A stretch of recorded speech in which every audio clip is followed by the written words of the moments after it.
Halpern at the White House. Many Republicans argue that balloon should have been brought down sooner. This administration sat back and let... Now we bro up. Bro up. It's weirder if you're not on the camera. Can they hear us or not? Yeah, you got to move that way. Right before the camera went on, Brad put his arm around and I was doing this. And I'm like, we're not on. We're best buddies. Performance. I mean, I was on. No. I got that Riz. Understand the bow move there. It was a strong, it was like Donald Trump shaking Putin's hand. Who's Putin? I was Putin. Okay. I'm not Donald Trump grabbed that guy and moved him in. He does that with everybody. Yeah, he does. Dude, can you tell it's a Friday? It's a power play. Hey, it's Friday. I'm keyed up. Today's going to be a great show. We got some good combos coming. And he brought me coffee. Oh, I can tell. It's decaf. No, you can't. There's still caffeine in decaf. So we'll just start off with the poll question. Poll question today is Valentine's Day related. Which show member do you think would create the most memorable Valentine's Day date? Memorable. Memorable being the operative word here. What does that mean? That's up to you. So vote. You can either vote for me or Annie or Hannah or Ryan and tell us why in the chat. I got a good story about that. Oh, good. I'm glad you do because Is it advocating for people to vote for you or against you? Memorable for me. He said memorable. Depends. Then at 12:25, we're gonna have D to the C in the studio. We're gonna have a great conversation with him. And D to the C is our friend from over at Hot 104.1 and now 96.3. And I said now 96.3, meaning the lowercase m now. It used to be now 96.3. But it is now. But now it's the 96.3. The Lou. The Lou. Which is not now. That was then. This is now. This is now. When will then be now? Lou. Soon. Woo! Yeah, so there's that. I don't think that helped. We'll probably get a little ask me anything in the 1 o'clock hour. In now. Yes, do it now. Ask your questions. If you're one of the people who's tuned in right now, we're telling you right now. There are get 19 them in. people here. If you put in 19 questions, we'll ask them all. Yes, we will. Guaranteed. Hannah, you got a diamond in the rough for us? Yep. Ooh, yeah, because we got the Diamond Shoppe coming in today. Yep. Diamond Shoppe will be in for X's and O's. So that's Tom and Mona. And they'll be in for X's and O's. They've never played X's and O's before. But fellas, you want to tune in on this because if you slacked on Valentine's Day, they might have some really great specials for us. So I say us because maybe I'm one of those guys that have slacked on Valentine's Day. Maybe I'm not. Not me. No, Ryan's Valentine's Days are apparently memorable. Mm-hmm. Nobody is shocked by that. Well planned out. Ask us questions. I don't see questions. And then we'll have Trisha come in at the end of the show to do a little Annie, are you okay? And then we'll get your poll results. It's a Friday show. Listen, super excited about it. JB, Carlo, Betsy, I'm calling you guys out right now. Ask me, ask us. Ask Ryan anything. That's much better. Ask us anything. Direct it towards Ryan. That's fine. Because you know that I have no filter. This one's for Ryan. And I will answer it honestly. I still don't see him. So at least give it a little bit of thought. And I'm calling you 3 out. And the other 23 people who haven't commented yet, all ask questions. One question you could ask is, what's that? I don't know. I already answered it, though. What is that? Oh, it's a logo. I don't like this shirt. Anyway. Do you get this shirt from your regular shirt supplier? No, I did this one I bought. Maybe you should stick to the shirts from the regular shirt supplier, Ryan. I know. He seems to have good fashion sense. I know. Hand-me-downs. Never worn. Well, that's the show. That's the pre-show, so. Wow. All right. Now you know what you have to do. Inflation Survival Plan and the Stock Market Correction Plan both give actionable insights you can use now that could protect your savings in uncertain times. Absolutely free. Don't wait. Call 800-200-2079. 800-200-2079. 800-200-2079. All investments involve risk, including losses. Past performance does not guarantee future results. Are you drowning in IRS tax debt? I owe the IRS $37,000. Civic Tax Relief can help protect protect you from the IRS. Civic Tax Relief basically represented me against the IRS, and by the time everything was completed, I didn't know the IRS anything. Civic Tax Relief's special tax hotline can help you discover all the relief programs available for free. I would recommend anyone who has a tax problem to contact Civic Tax Relief. Just call 800-841-0908. 800-841-0908. Are you up in the air trying to find the right cashback card for you? NerdWallet can help you make a smart decision by comparing top financial products side by side to find the right one for you. NerdWallet, the smartest decision for all your financial decisions. Tony La Russa here. Has your loss of energy and weight gain thrown you a curveball in your relationship? If so, go see my friends over at Victory Men's Health. Discreet, first-class professionals will help you hit those curves out of the park. VictoryMen'sHealth.com. That's VictoryMen'sHealth.com.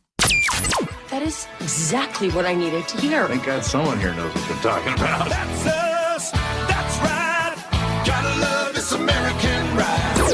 You need to take the time and get the full picture. Come on, turn the radio on. It's Saturday and I won't be long. Don't get me wrong. I love the ladies. I mean, they rev my engine, but they don't belong in the newsroom. It is Anchor Man, not Anchor Lady. What do you want from me? I'm not America's sweetheart. Goodness sake, kid. Keep your voice down. Your father's listening to the radio. I'm not America's sweetheart. This is the Annie Frey Show. Welcome to the Annie Frey Show. Happy Friday. Happy to be here with you. You said, Ryan, yesterday looked particularly February-y. Today also does. We had the shades closed when you said that yesterday, probably because it looked very February-y outside. Yeah. But I was driving in today, and I'm like, wow, today is the definition of gray. Mm-hmm. It is. It is very, very February, although it's a Friday. So you can kind of, you like gotta, the end of February. You got to get a little bit of energy to overcome February every day of February. And it's a little easier on a Friday. Worse, though, on a leap year. Is it a leap year? Yes. No. Yes. Oh. No, it's not. Isn't that good news? I don't know. Started off I just want to strong. get out of February. No kidding. We're glad that you're here with us today. We are going to speak with D to the C in about 20 minutes. He's going to come join us. He is the nighttime jock on 96.3. He is the imaging director for both of our hip-hop stations. He has been on our show many, many times to talk about Lord knows what. But we've been talking about The Proud Family, the episode that was on Disney Plus, specifically the Juneteenth one. We talked to Brian Kilmeade about that earlier this week. I encourage you to check out the Annie Frey Show podcast. If you go to the Odyssey app, type in the Annie Frey Show, Frey.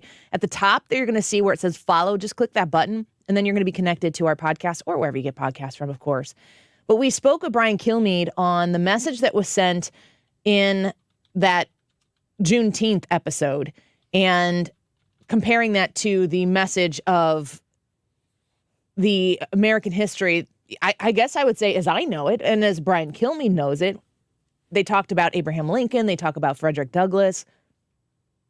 In this episode, it's, as I mentioned, it's called Juneteenth. It's 24 minutes. It's kind of hard. It's a deep dive for 24 minutes to get from point A to point B and to make a point. It's what the challenge is for any sitcom level or length of a show. But I was very frustrated with it. It's not something that I would want my kids to watch without sitting down and watching it with me so that we could talk about it. I thought that the direction that episode took that content was lacking a lot of context. Now, I also understand that me watching it or my kids watching it is going to be a different experience than somebody watching it who is Black, who has lived a different existence in this country than I have. So I had reached out to D to the C off air, just personally in communications with him. And I said, hey, would you be interested in watching this show, this episode? Because it's caused frustration for me. I respect D to the C's opinion. I respect his perspectives. I respect his ability to articulate where he's coming from. And if his opinion happens to be the complete opposite of mine, I still respect that. We would have different experiences and different takes on a show like that, but I think that he has a valued opinion and perspective.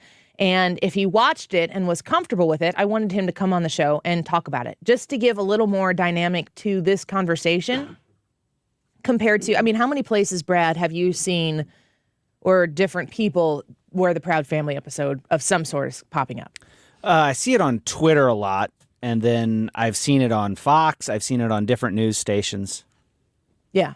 So it's being discussed. Oh, yeah. But you and I know very well how things can get into the conservative media bubble. And in a lot of ways, those types of topics will be, ping pong paddled around the conservative bubble. And it becomes an echo chamber. A lot of people end up commenting on things that they actually have only consumed based on clips that they've seen on social media.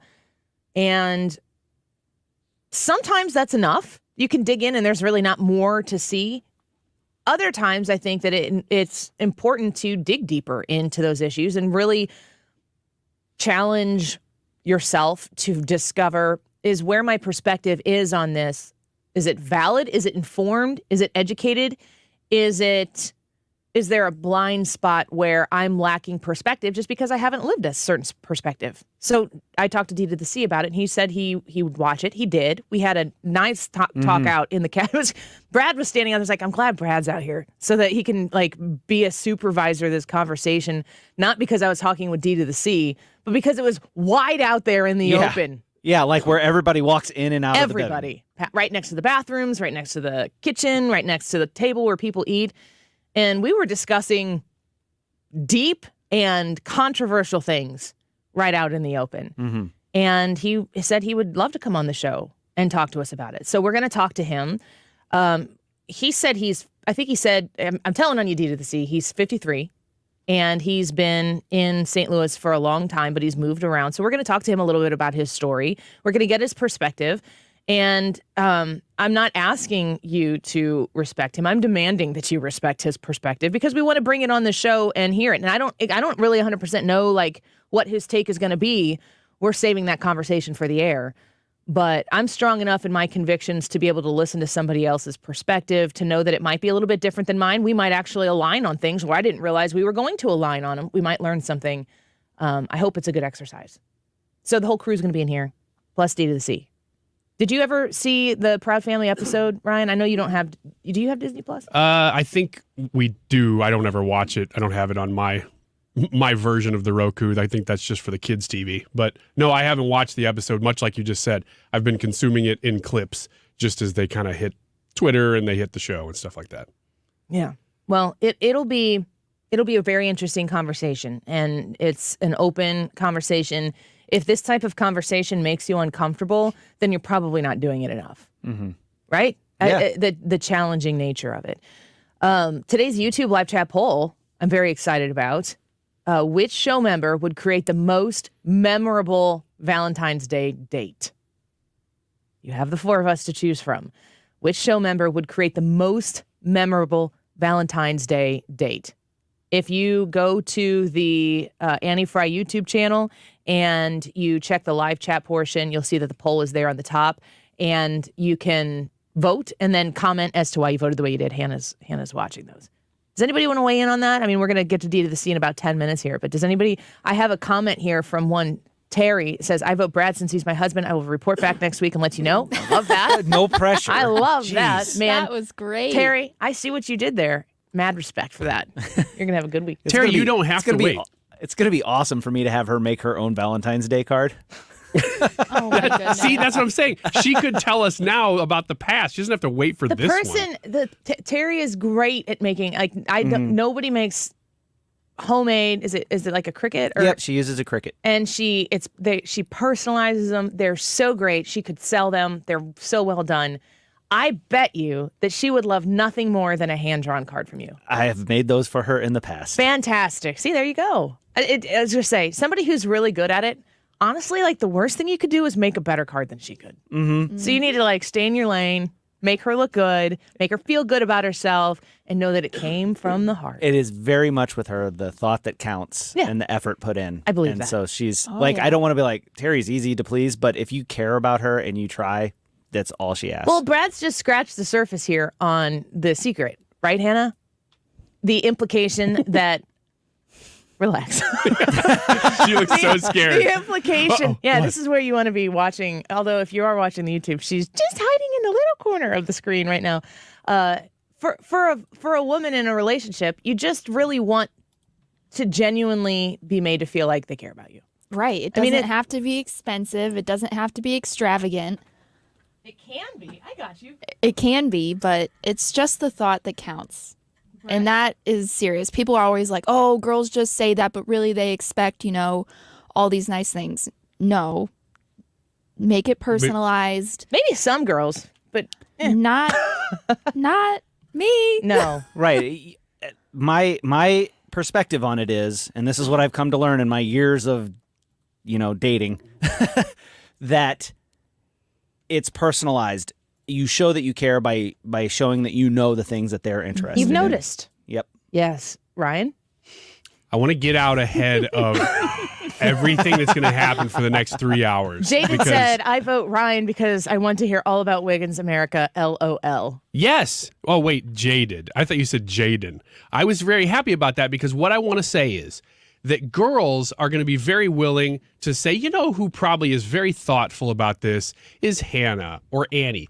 The guys will not pick a guy. No, I think that Brad just really made the point that he's sensitive and okay with it. I'm the sensitive flower. That's fine. I'm in touch with my feelings.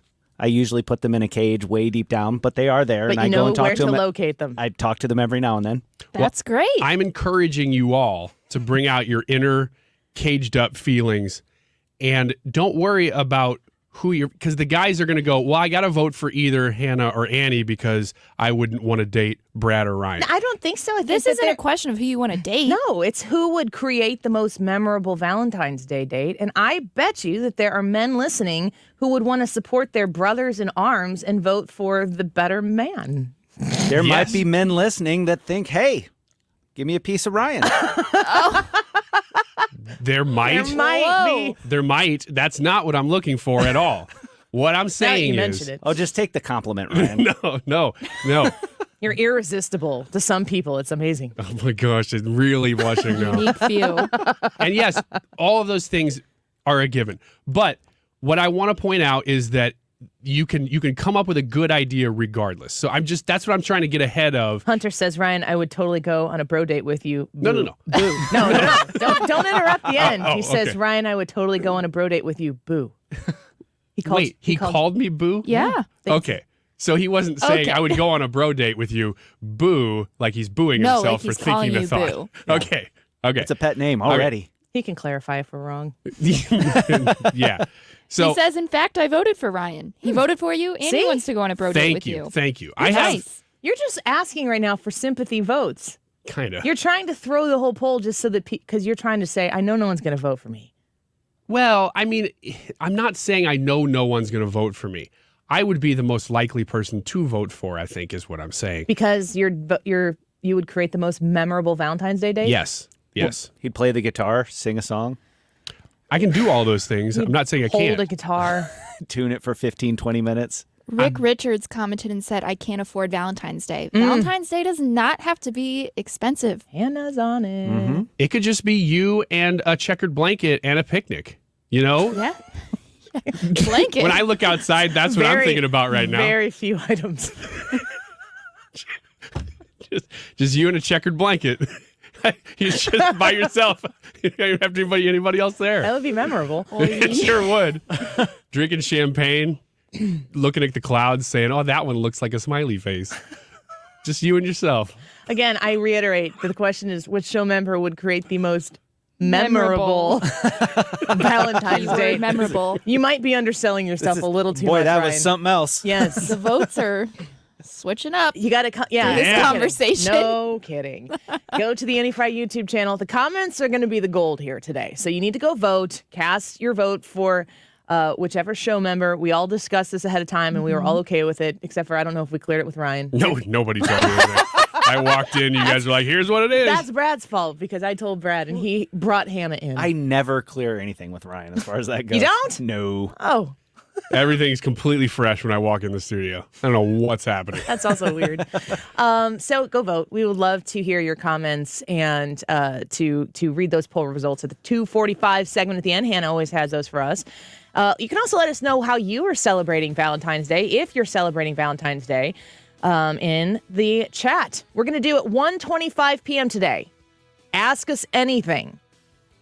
Leave those comments in there. Hannah is demanding them, right, Hannah? You want those questions. Absolutely. And if you're listening, go to our live stream, ask us a question. Yeah, and we will answer them in the 1 o'clock hour. When we come back, a really great, hopefully thoughtful and respectful conversation on that Proud Family episode with our very good friend from Hot 104.1 and 96.3, D to the C, in studio here when we come back.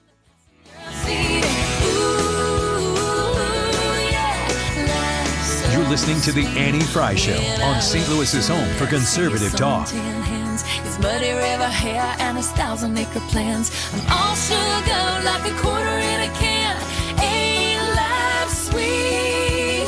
Have you been lied to by Washington politicians and the Wall Street propaganda machine? Hi, this is best-selling author Don Chamberlain from right here in Greater St. Louis, and I want to give you a copy of my new book, Crash Proof Wealth, because according to Time magazine, Wall Street's retirement plans in 401ks and IRAs have failed millions of Americans. After seeing the last market crash over 39%, I had enough. There may be a way to grow your money when the market goes up, potentially double digits in good years, reduce taxes, and have my principal protected if the market declines again. Call Chamberlain Group now to get my free book and talk to me personally to discover the strategy to get potential double-digit growth during good years and never lose principal if the market declines again. Call 1-800-807-3838 to discover this asset, and I'll even cover shipping and handling. No credit card required. Call 1-800-807-3838. That's 1-800-807-3838. Again, 1-800-807-3838.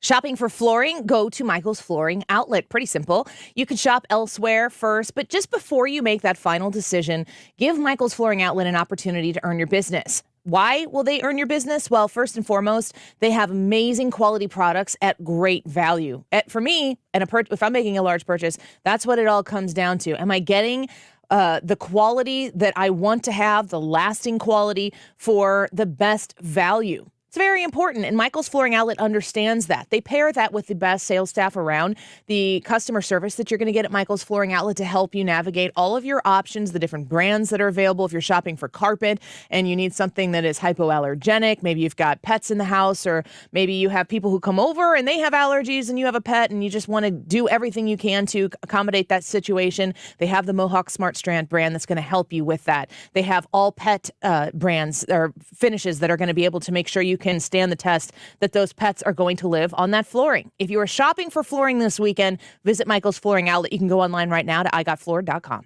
Prescription products require an online consultation with a healthcare provider who will determine if a prescription is appropriate. Restrictions apply. See website for full details and important safety information. Subscription required. Hey guys, did you know there's a generic form of Viagra that works just the same but is 90% cheaper? And you can get it online? Just go to 4hims.com/joy. At Hims, you'll get a free medical consultation, discreet shipping if prescribed, a 100% online process, and trusted generic alternatives to the biggest brands at 90% off. That's right, get generic for Viagra, the same active ingredient as brand name Viagra, but 90% cheaper. It's the same medication you get from your doctor, but with zero copay, no expensive appointments, and no awkward face-to-face conversations. To start your free online visit, you need to go to this exclusive address, 4hims.com/joy. That's 4hims.com/joy for your free online visit. FORHIMS.com/JOY. Attention bourbon lovers, Mark Cox here. Join me Thursday, March 2nd at the Clayton Wine House for an evening of sampling and mingling. Tickets include appetizers and tastings from some of the finest vendors in the market. Visit 971talk.com/events and get your tickets now.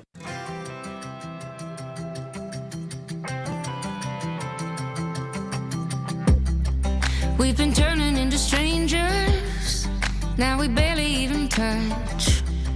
Superficial conversation, 'cause our guard is always up. I'm not ready to give up on us yet. You're listening to The Annie Frey Show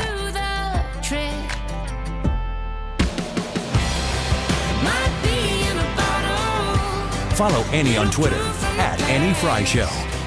Might be at the bottom of an empty glass. Don't know if the whiskey can fix it or not.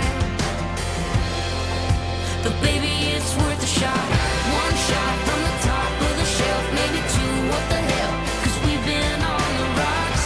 One shot, maybe all that we got. I don't know about you, but I think it's worth a shot.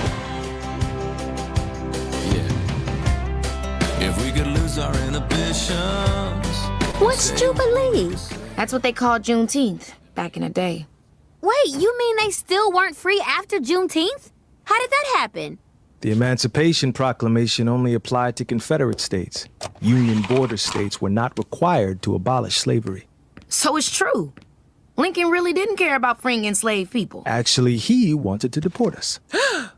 Why are we just learning this? This should be the first sentence of his biography.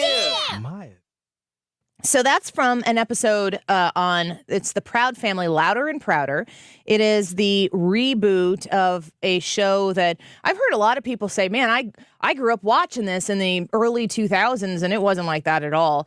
And there's just a huge agenda involved in this episode about reworking American history and the role that slavery played in it. And also, I think that the key thing is there's a difference between coming to the table and saying, this happened in our country. And it's very important that you understand that this is part of our country and how this country has moved through time. But you also have to say, in the midst of that, you can't stop at the end of, wow, this country had slaves. And then fast forward to February 2023 and act like nothing has been done about it. Here's more from that episode. But there's no way of being certain that any of this actually happened. It's all written in the diary, Dad. I just know that my people wouldn't have done anything like this. Your people? Ugh. Oh, my. Oh, you understand, love, don't you? No, I do not understand anything about white fragility. White fragility? What's that supposed to mean? You know what it means. You're doing it right now. Doing what? Being defensive about race. Robin DiAngelo wrote a whole book about it. Read it. You're on page 39. I am not on page 39. So that was a conversation that was taking place between Maya and her dads. And they are a biracial couple. And the idea is thrown out there that the white fragility of the white dad makes it so that he can't understand exactly what is coming, what the conversation is about. And it becomes a conflict in that family. Maya, the daughter, is black. One of the dads is black and the other dad is white. And the way this episode depicts this family, the white dad says, Ryan, I just can't imagine my people wouldn't have done anything like this. There are like two white people in the whole show. That indicates that the white perspective is that my people wouldn't believe that or wouldn't have done anything like this. That's the quote. It's very disheartening for me as the white person who's watching this, because that's not my perspective on it at all. So it is a false perspective on any white person that I've ever talked to or seen talk about this. They do not deny that any of this happened. They do not live their life as though it's a lie that slaves were a huge part of the progress of this country and that the existence of being white or the existence of being black in the founding years of our country was very different. Yeah. And I heard that clip specifically, the one where he says, well, my people would never act like this. And it bothers me because of the things you were just talking about, first of all.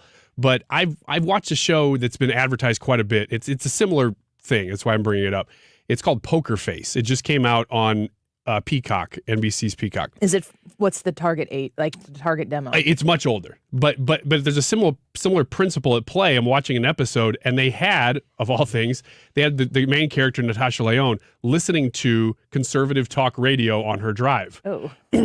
Guess what conservative talk radio sounds like on a Peacock show? Angry. It's not only angry, it's extremely naive, extremely hateful, like people had never actually listened to anything that comes out of this entire station, let alone probably across the nation. And it was projecting onto, in this case, conservatives, here's what you think, even though that is not at all the evidence of what we do or what we think. And what I'm hearing from this character, this dad in Proud Family, is the same exact thing. They're just projecting onto that character. Here's the perception that I have of you and what I really want you to be saying so that I can make my argument better, when that's not the reality of the world we live in at all. It's a straw man is what it is. So if you are, and I think that there is a lot of, what's the proper way to say this? I want to choose my words very carefully. I want to say intellectual, critical thinking segregation that goes on. And it is as guilty for white people as it is for a black community, where there are thoughts that are held in individuals' minds on either side of that black-white racial divide that we're reminded on a daily basis exists. And you end up having an assumption, like a stereotyping, really, what the other side is like, what the other side is thinking, what the other side is feeling. If you pass somebody, you don't have a conversation with them, but you just assume things about them. I mean, to me, that is kind of the definition of prejudice. And prejudice is different than, in my opinion, racism. Because to me, prejudice is something that you hold inside your head, and it's something you use in life to try to push you in directions where you might feel the most safe. But that's also based on ignorance. The idea that you would rely solely on prejudices that you have, for instance, if you are interviewing for a job, if you're interviewing candidates for a job, and you have somebody who comes in who is a 40-year-old male for that job, and you interview, and they do good. They do a fine job. And then you have someone come in who is a female who's 30 years old, knocks it out of the park. There are real instances where the childbearing woman is going to potentially not get that job because it's going to be a risk to take for that business to hire somebody who might have to take 3 months leave, who might have a complicated pregnancy, and it might have to be more than that, who might have their first child and then go, I don't want to do this anymore. I want to be a stay-at-home mom. You hire the 40-year-old man who did a fine job, but maybe didn't do as well as the other one. And you see this person and you assume they're a childbearing age. It probably would be easier for the company if we just go the other way. But you're just applying prejudices towards someone because you're assessing their age, their gender, and what that might mean in the future. That's ignorance, and it's not fair to the female. So it's not like those prejudices only exist in a color barrier line. But if you are of the mind that if you've been surrounded by people who, or a thought, a commitment to a thought that white people don't even believe slavery happened. They don't even want to acknowledge that it's really actually something that is real. If that is reinforced in your life on a regular basis, and then the Proud Family puts a show out that's 24 minutes long with 2 white characters in it. One is a female teacher, and she's rude, and she's dismissive, and she's hateful. I mean, she's a horrible character. You're supposed to hate her. She was written so that you hate her. And her skin color is the predominant thing that indicates because this, then all of these things. She's dismissive of Maya, who's the young black girl. If you're presented with the 2 white characters in this show, one of them is rude and dismissive and kind of like Southern and dumb. And the other is the dad, and his response to like, hey, this is my experience. His response is my people. I have never in my life even considered referring to white people as my people. Yeah. Nor have you ever even heard somebody say I that. have 4 people. I made them. They're my children. Those are my people. And that's the extent of it. They happen to be white, but that has nothing to do with it. So if you live in this echo chamber, and the reason why we're going to have this conversation with Dee, I think he's a little delayed, so we're going to hopefully have it at 1:05 if he can make it. The reason why I want to have this conversation here and to bring Dee to the C in is because as much as maybe it might be the existence in some homes or neighborhoods or whatever it might be, that the idea is that white people don't understand and acknowledge that slavery happened. They just want to push it off, ignore that it happened and talk about how, no, I, as a white person, my people would never do. Like, that's the stupidest thing you could possibly say in that instance. I also do believe that in conservative bubbles, especially with the industry that we're in, that it's very easy to pull this up and say some things that maybe there's a possibility that we have blind spots and in understanding of what it's like to live on the different side of that coin. Do you have thoughts? I'm just sitting here thinking about like to me, one of the big frustrations with this episode too is that it talks about Juneteenth. It's called Juneteenth, but at no point in this episode do they mention what Juneteenth is or anything like that. And I think they missed a huge opportunity there to have a meaningful discussion, and they instead opted for the inflammatory route. Like, I'm willing to talk about this stuff. I want to know the answers. I want to know how you feel. I want to know all this. But you're never, ever, ever going to have any sort of meaningful conversation whenever you go the inflammatory route. When you start insulting the other side, the conversation's over. Nobody wants to hear what you have to say. And to me, this was a very, you are incredibly bad because of the color of your skin, and we were wronged because of the color of our skin, and you need to apologize to me for what your ancestors did to my ancestors. Yeah. And there's the explanation that the whole premise of the show is based on the school's namesake is a white man. There's a statue. They're replacing the statue with a better statue of this white man. And the discussion develops because this white man owned a plantation. And then there's a question to this, white Southern teacher, like, oh, what kind of crops did they grow? And they say something like corn, beans, cotton. And that's the way it's articulated. And then, that's a trigger. And I understand that. If you were listening to that, I see all of the things that Disney was trying to do with the show and nerves that they were trying to touch. And if, it's very, those things happened. That's a real part of history, but there isn't an indication that the Civil War mattered. There isn't an indication that the Civil Rights Movement mattered. And there's actually the line in there that we played for you. Lincoln didn't care about the slaves. In fact, he wanted to deport them. When Lincoln was trying to find out, how do I keep this country together? How do I keep this country from ripping apart at the seams? Which really was because of slavery. One of the solutions that was provided was, we brought these people over here. We can send them back home, which is being articulated in this as deportation, which is in the context of 2023, the word deport, versus comparing it to what Lincoln was trying to do. I mean, he was trying to avoid a civil war. Well, by the time it got to the place where it was imminent and everybody understood that civil war was going to happen, Abraham Lincoln was in a position to say, I've literally tried everything else. There's no other way. And this is the hill to die on. Like, literally, this is the hill to die on. We're going to connect with D to the C a little bit later in the show and let you know if he can get in here. He's with his mom and had a medical situation. Not bad, but we're going to make sure that we do have this conversation one way or the other. When we come back, we're going to talk to Ryan Wiggins. You want to tease the Wiggins America for today?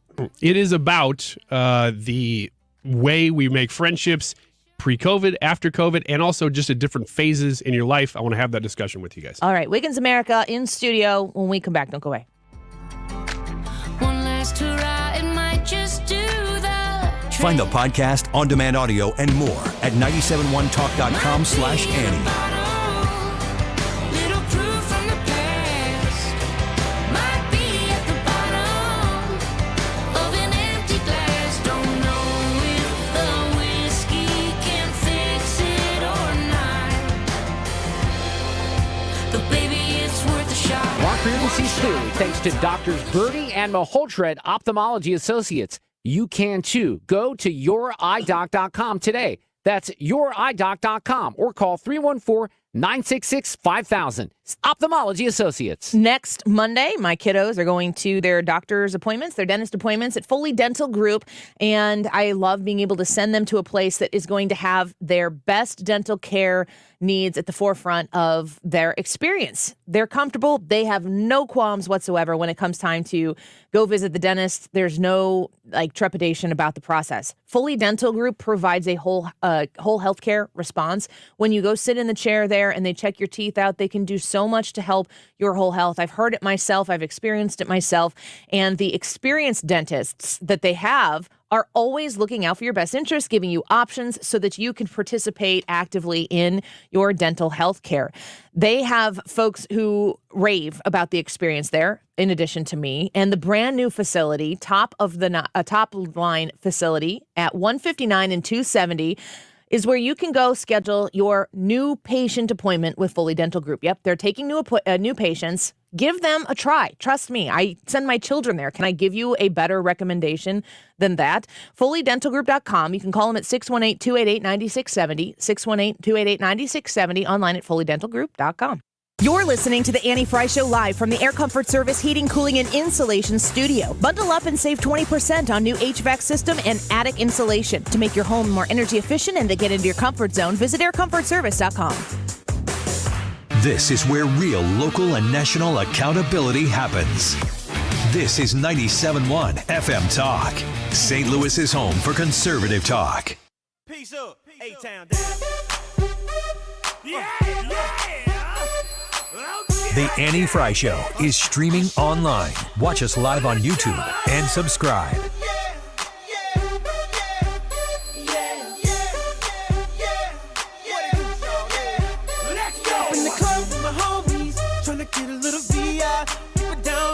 I think the year was 2004. I was in West Palm Beach with my girlfriends at spring break, and we were at spring training. Jupiter, Florida. West Palm Beach is just down the coast. And we were walking down, I think it's Clematis Street. And we would go into different bars, and this song would play more than once. Oh, yeah. In the same bar? In the same bar. It still plays all the time. I know, but how good is a song in a club if they're like, oh, we haven't played it for 15. It's like radio. Hit it again. It's kind of like radio. We'd be in, and we love the song. There it is again. And we're like, yeah! It's just how good can a song possibly be to think that you could play it within the same 30 minutes? And every time it played, everybody went crazy. So I understand why the DJ was like, it's about time. Let's go. You know what's really funny? The one time that ever happened to me, I was in New Orleans, and it was 2011. And you'd think in New Orleans it would be, band music and different. Everywhere we went in, my wife and I, it was Adele's new song at the time, whatever that was about. Her club song? No, it wasn't her club song. I can't think of the name of it All now. of her songs are tragically sad. It was, and it was a rather sad song. And we're like, why is this everywhere right now? It was, yes, Friend Like You. No, that's Someone Like You. Someone Like You. Friend Like You. Pal Like You. My friends like you. That's not the song she sings. Anyway, let's talk about Wiggins America. Wiggins! Oh, Wiggins! I got friends on the brain. I am friends on the other side. I am talking about friends. That's the purpose of this Wiggins America. Looking at a survey Center on American Life survey that says roughly half of Americans have lost touch with a friend during the pandemic. That makes sense. And, this is for you, young women who tend to form... Hey! What? What? What? What? Did you see where my hand went? You pointed like it. This. You said this is for... No, you did not. No, you looked me solely in the eye and said, this is for you. Young women, point at me and say that. Okay, what I'm going to admit now is that Yeah? when I pointed at Hannah and then I said, no, I didn't, I pointed at you too. You lied. That was a lie. That's a big old He lie. said that was a lie. You said this is for you, young women. Yeah.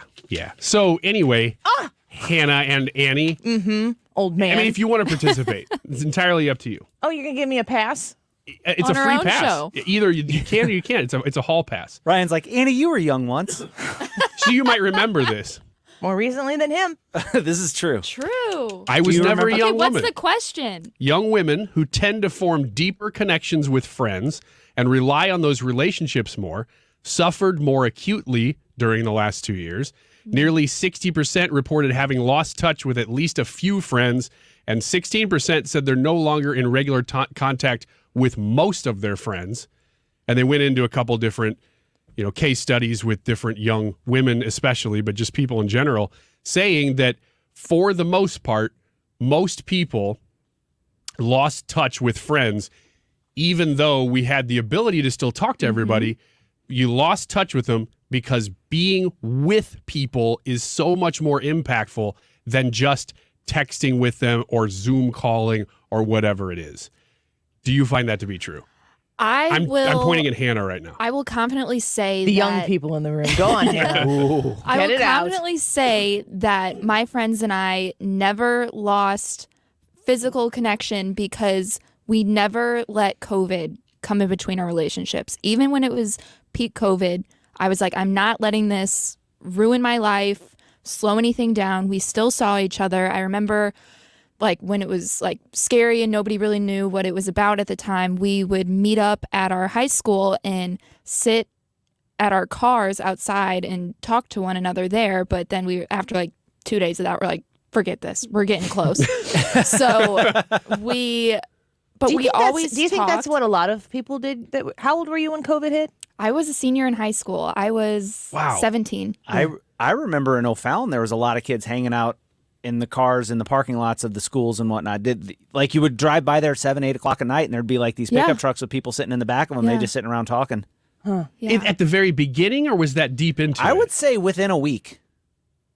But that's my point. Is that it late seems March. like people were doing that at the beginning. Yes. But as it went on, were they still getting together? Mm-hmm. I think what Hannah is saying is at the beginning they were like, ooh, COVID, bad, scary. And then it took 2 weeks and they're like, we like each other more than we hate COVID. We're not going to be distance. Let's just get together. So but a part about kind of spreading apart and everything, I would pin that more on right now in our early 20s because we all are, trying to find ourselves, getting into our jobs, kind of doing our own thing. So it's harder for us to stay in contact all the time just because we're shifting through this crazy part of life right now. So it's kind of hard for us to, we're not in high school anymore. We don't have all this free time to always talk to one another every single day, which it's kind of sad, but it also makes the time we have together more sacred, I guess I could say. But I'm never going to look at COVID and be like, yep, that's what ruined my relationships because I wouldn't have let that happen. Well, it did sound like you had to be more deliberate during COVID because places were closed. You couldn't just go hang out in the same way that you could. But it sounds like what you're saying is it's more about the life phase than it was definitely COVID, life phase. which I would say is very true of myself. Brad, we were talking about a little bit before the show about when you just get to a certain age. I don't know. You just don't. It's hard. You don't have the time to have close friendships. Well, yeah, and I noticed because I was one of the later members of my friend group to get married, and whenever my friends How old were you? I was 25. when That's I got still married. young today. That is very young today. Yeah. But my friends were getting married, and they were even, because my friends tended to be younger than I was, they were getting married even younger. And when they would get married, they would go and hang out and do married couple stuff, and they wouldn't invite me. And so, that phase of life thing really changed how we interact in the friendships. I don't know that our friendships have ever become the same since then.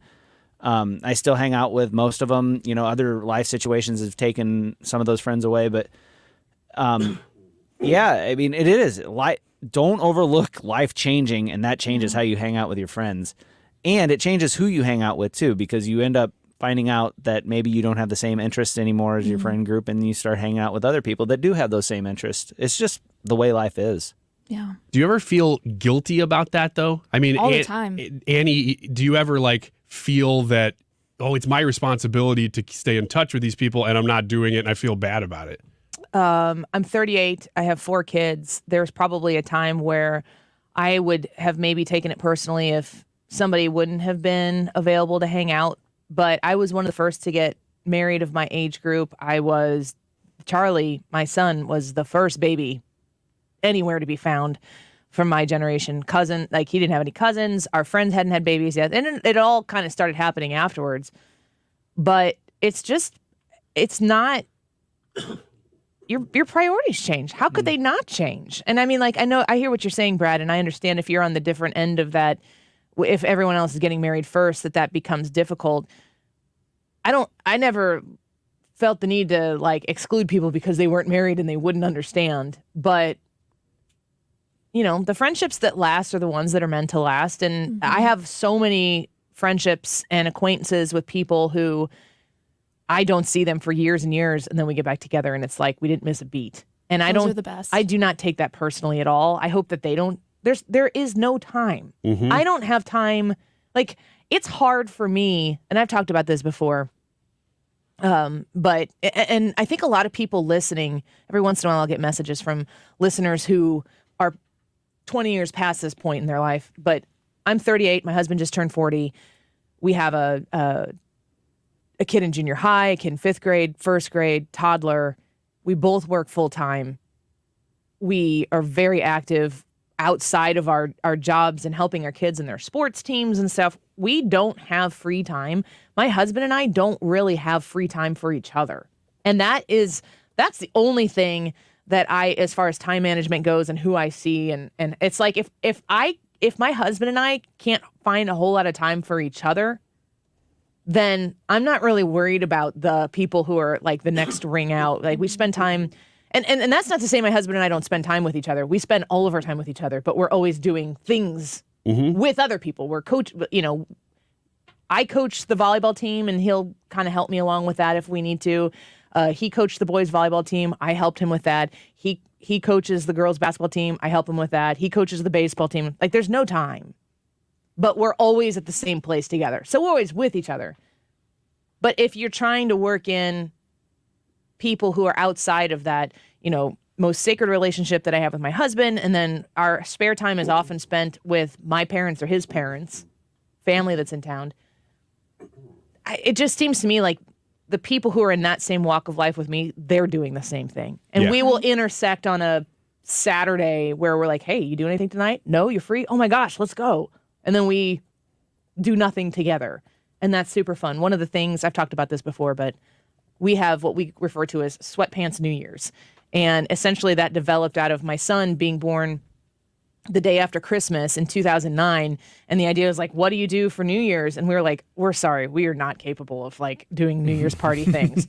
And then they were all like, hey, how about we come over and hang out with you? We'll help you with the baby. We'll just lounge in sweatpants.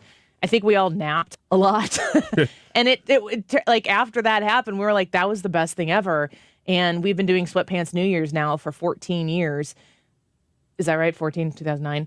And we haven't missed a beat. And it really is like the culmination of my closest knit group of friends getting together and committing to that. And there's never like why haven't you reached out to me? That just, at this time in life, it's just not sustainable. Like I can't care more about myself and them reaching out to me than I can afford to give them. And the three of us are roughly the same age, Annie, Brad, and I. And I am in that phase right now where we're kind of like, wait, we haven't talked in a week? What's going on? But none of my friends, like none of us are married, none of us have kids, but I know we're heading in that direction, and I know it's going to shift into that life phase. But you're really close to that phase still. I mean, you're very close to that. Your friends are your family almost group era of your life. All of us went through that same era kind of before digital communication had really taken off, or at least it was in its infancy. In high school, texting was a big thing. We were just starting to do the texting thing, because I remember still. I didn't text in high school. I didn't either, but you had to call and talk to your parents, your friend's parents, to get to the friend. Yeah. And that just doesn't exist anymore. Yeah. And it seems to me it would be so much better if it did. I agree that we've gone through, just because of our age, this digital revolution in the way friendships even exist. And to me, when I examine this, I am able to stay in touch with so many more people, but the relationships are shallow.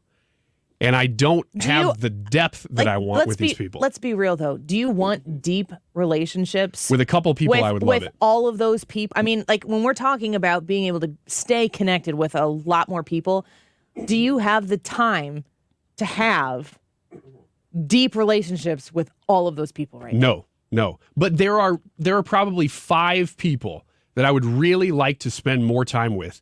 And it is just not possible. Not only the vast amount of people that you're friends with on Facebook or in your phone contacts, but even just that small friend group. Mm-hmm. I don't even have time to spend enough time to really talk to them to know what's going on in their lives. And that just kind of drives me crazy that you're just not able to do it. There's no time. It's this phase of life, though. 3 kids, like you said, Annie.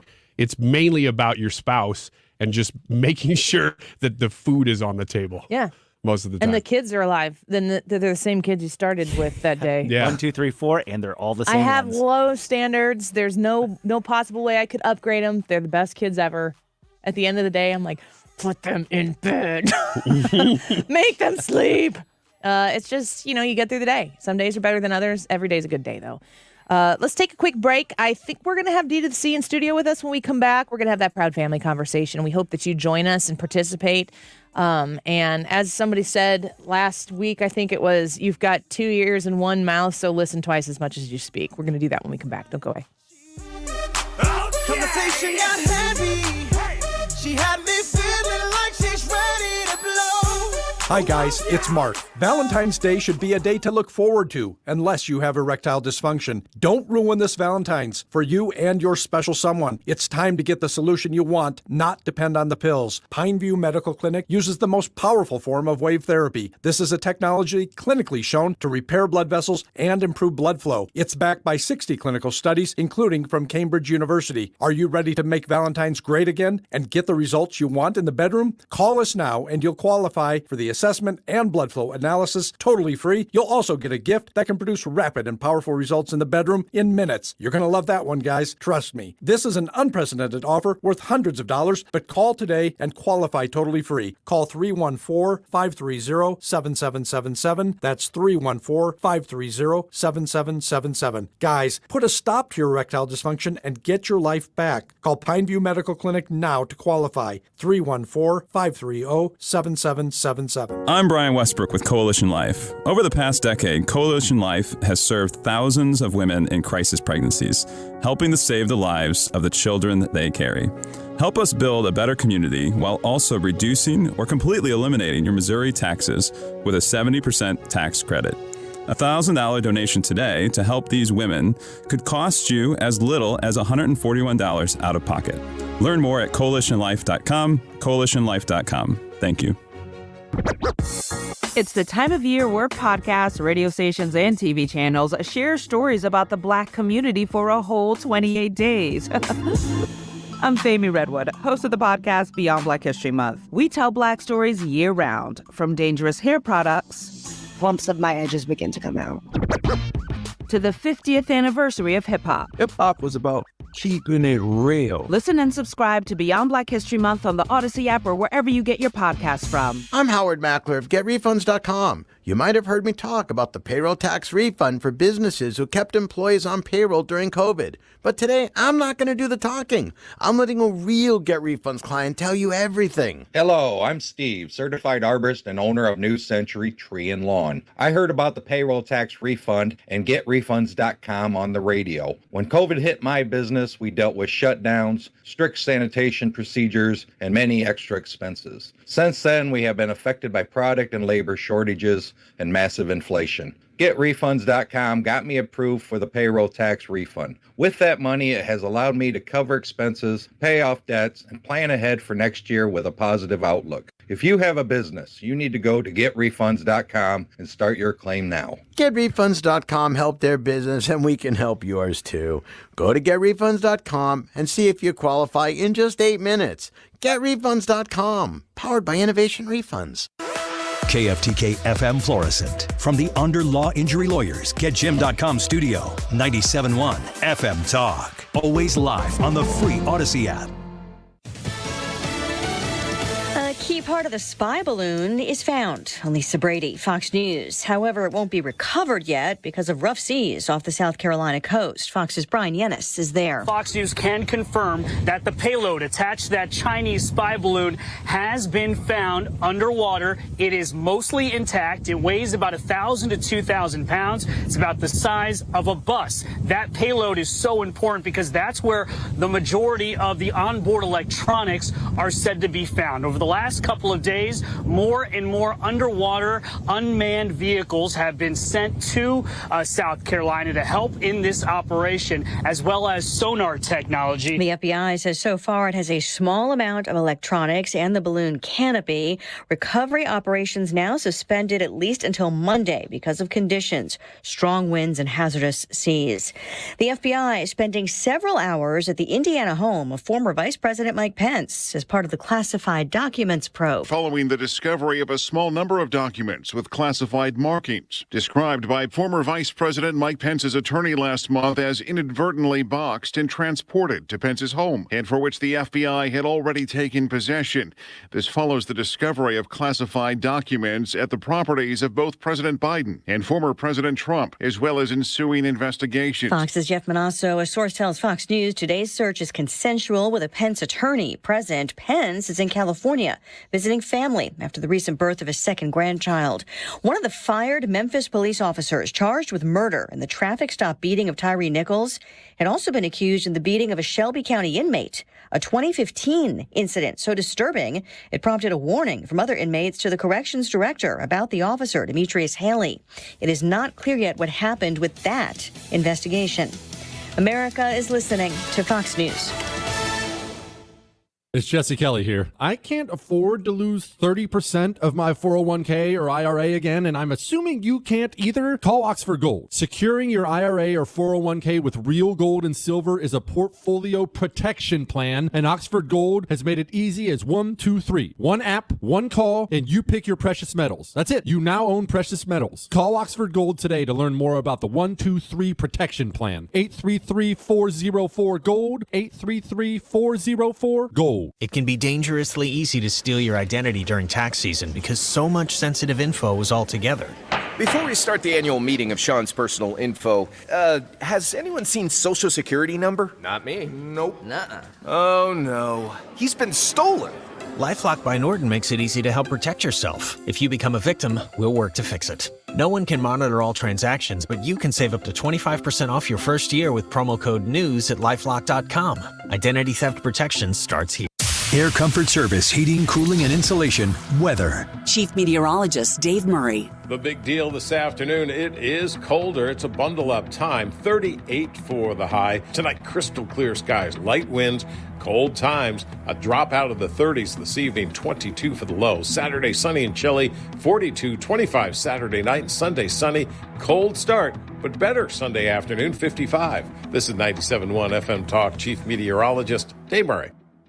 Attention bourbon lovers, Mark Cox here. Join me Thursday, March 2nd at the Clayton Wine House for an evening of sampling and mingling. Tickets include appetizers and tastings from some of the finest vendors in the market. Visit 971talk.com/events and get your tickets now. Have you been lied to by Washington politicians and the Wall Street propaganda machine? Hi, this is best-selling author Don Chamberlain from right here in Greater St. Louis, and I want to give you a copy of my new book, Crash Proof Wealth, because according to Time magazine, Wall Street's retirement plans in 401ks and IRAs have failed millions of Americans. After seeing the last market crash over 39%, I had enough. There may be a way to grow your money when the market goes up, potentially double digits in good years, reduce taxes, and have my principal protected if the market declines again. Call Chamberlain Group now to get my free book and talk to me personally to discover the strategy to get potential double-digit growth during good years and never lose principal if the market declines again. Call 1-800-807-3838 to discover this asset, and I'll even cover shipping and handling. No credit card required. Call 1-800-807-3838. That's 1-800-807-3838. Again, 1-800-807-3838. If you've been thinking about vision correction in the new year, there's no better time to get it than right now.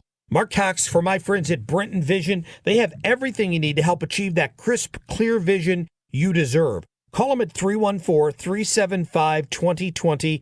or go online at brentonvision.com. Brenton is the home to the only team in Missouri to perform all 7 FDA-approved forms of modern vision correction. That's modern LASIK, permanent contact lenses, and if you have bad reading vision, they even have treatments for that too. Do what our friend Jessica from O'Fallon, Missouri did. Go to Brenton Vision for a consultation. See what you're a candidate for. Jessica told us to be able to see clearly without the use of glasses is such an incredible feeling. So if bad vision is standing in your way, call Brenton Vision, 314-375-2020, or schedule right now at brentonvision.com. That's brentonvision.com. Need a break from the sound bites and the talking heads? Do you want information you can actually use? Information that'll change your life for the better? Then listen to the Del Walmsley Radio Show. Listen to the Del Walmsley Radio Show this Saturday afternoon from 1 to 2 p.m. on 97.1 FM Talk. The choice of a lawyer is an important decision and should not be based solely on advertisements. We trust companies to do what's right, but when they don't, there's Onder Law, making a difference, one case at a time. Call Onder Law Personal Injury Lawyers at 314 or 618-9 million. That is exactly what I needed to hear. Thank God someone here knows what they're talking about. That's us. That's right. Gotta love this American ride. All right, you need to take the time and get the full picture.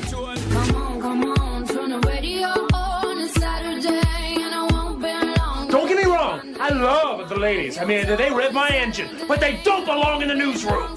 It is Anchor Man, not Anchor Lady. What do you want from me? I'm not America's sweetheart. Goodness sake, kid. Keep your voice down. Your father's listening to the radio. I'm not America's sweetheart. This is the Annie Frey Show. Welcome back to the Annie Frey Show. We're glad that you are here with us today. Before we get to our guest, D to the C is in here with us, and we are excited for this next conversation. Today's YouTube live chat poll. D, I'm going to get your reaction to this. Which show member would create the most memorable Valentine's Day date? Is it Ryan, Brad, Hannah, or Annie? You can go vote on the Annie Frey YouTube channel and leave comments. Hannah is monitoring those and is going to highlight them at 2:45 in that segment. D, who do you think would create the most memorable Valentine's Day date in this room? Well, there's not really a wrong answer here. Okay, so there's some wrong answers. Yeah. There's not a wrong answer, but there's definitely a correct one. The most memorable Valentine's Day memorable. My mind says Mr. Wiggins over here. Yeah, you never forget that. Oh, man. Once you go Wiggins. I mean, just listen. You don't even have to say what they anything. It kind of just speaks for itself. Really a they thing. You can hear that anywhere in the country. Once you go Wiggins, you don't go back. Says the cow udder. that takes on so much more meaning based on what we were saying during the break. Anywho. So you're going to vote Wiggins? I'd have, yeah. Yeah, you don't really have a choice. This dude. There are a lot of ways that you can have a date that you never forget. It's very true. It's broad. Yeah.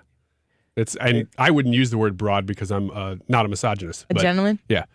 But that's one reason you would vote for me, is that I wouldn't use the word broad. Utterly. All right. Till the cows come home. If you would like to vote in this poll, you just go to the Annie Frey YouTube channel. In the live chat portion where we are streaming live, you can vote, leave your comment there. One of the ways that D to the C kind of got connected, it's an interesting story how you became more familiar with our show. So Urban One and Odyssey merged here in St. Louis. Right. But this was over COVID, right? Yes, it was over COVID. So we all became coworkers and we were all in our own homes. Right. We were coworkers and we didn't really know each other. I distinctly remember watching you at home. Yeah. On YouTube. Yeah. I did. So you would comment from time to time, and then we have a mutual friend who also DJs, and you DJ'd his wedding. And so I started putting all these things together. I was like, we gotta know more about this D to the C. So you've started to come in the show and contribute randomly throughout the course of the last few years. Ironically, it started with Mr. Wiggins. Yes, it did. Yes. Do we have an image off? Is that how it started? I think it was the image off. Yeah, that's right. That was you didn't want to smoke. I didn't. No, I didn't. Who is the real winner of the image off? I think that's still the listeners. Yeah, it's listeners everybody. Thank you for bailing me out. You're welcome, Brian. Everybody gets one. Brian creates the imaging, the promos and stuff that you hear on this show during the commercial breaks. We thank you for listening through the commercial breaks. And D to the C does that for our hip-hop stations, so we had them have a little battle. And then we'll have to revisit that, or maybe we can put it up on our podcast. And then y'all can go subscribe to the podcast and listen to it, and then let us know who you think did it better. But anyway, we've had a great relationship with D to the C over the years, and always appreciate you coming in here and bringing your perspective. Absolutely. So I reached out to you earlier this week because I was talking about this Proud Family episode, the Proud Family Louder and Prouder, which is the reboot of an early 2000s cartoon called The Proud Family. Is about a black family, and it just their experiences, just in general. And in the early 2000s, D, you and I were talking about this a little bit earlier. There weren't as many depictions of black families. Correct. As white families. No, it's absolutely. So it's this whole turn of events thing that has just started happening in TV. Is like, it's something new for them to delve into. But the question is are they going to get it right? Mm-hmm. That would be my question. It's not enough to just say, here's a black family. Okay, we did that. Mm-hmm. And I would assume that portraying one black family's experience would not indicate every black family's experience. Correct, because you can go back through TV show after TV show, and Good Times was nothing like the Cosby Show. Or The Fresh Prince. Exactly. Yeah. So the Proud Family, I have friends who were younger than I am and watched the Proud Family when it came out in the 2000s, loved it, and they happen to be white. I don't know that matters, but I mean, it was a well-consumed and loved show then. So they came back out with the Proud Family Louder and Prouder is the name of the new season, the reboot of it. They're in their second season. The first season was launched in February of 2022. The second one has just been launched this year. And there is a clip circulating on Twitter. And Brad, I still have not found where that clip is from.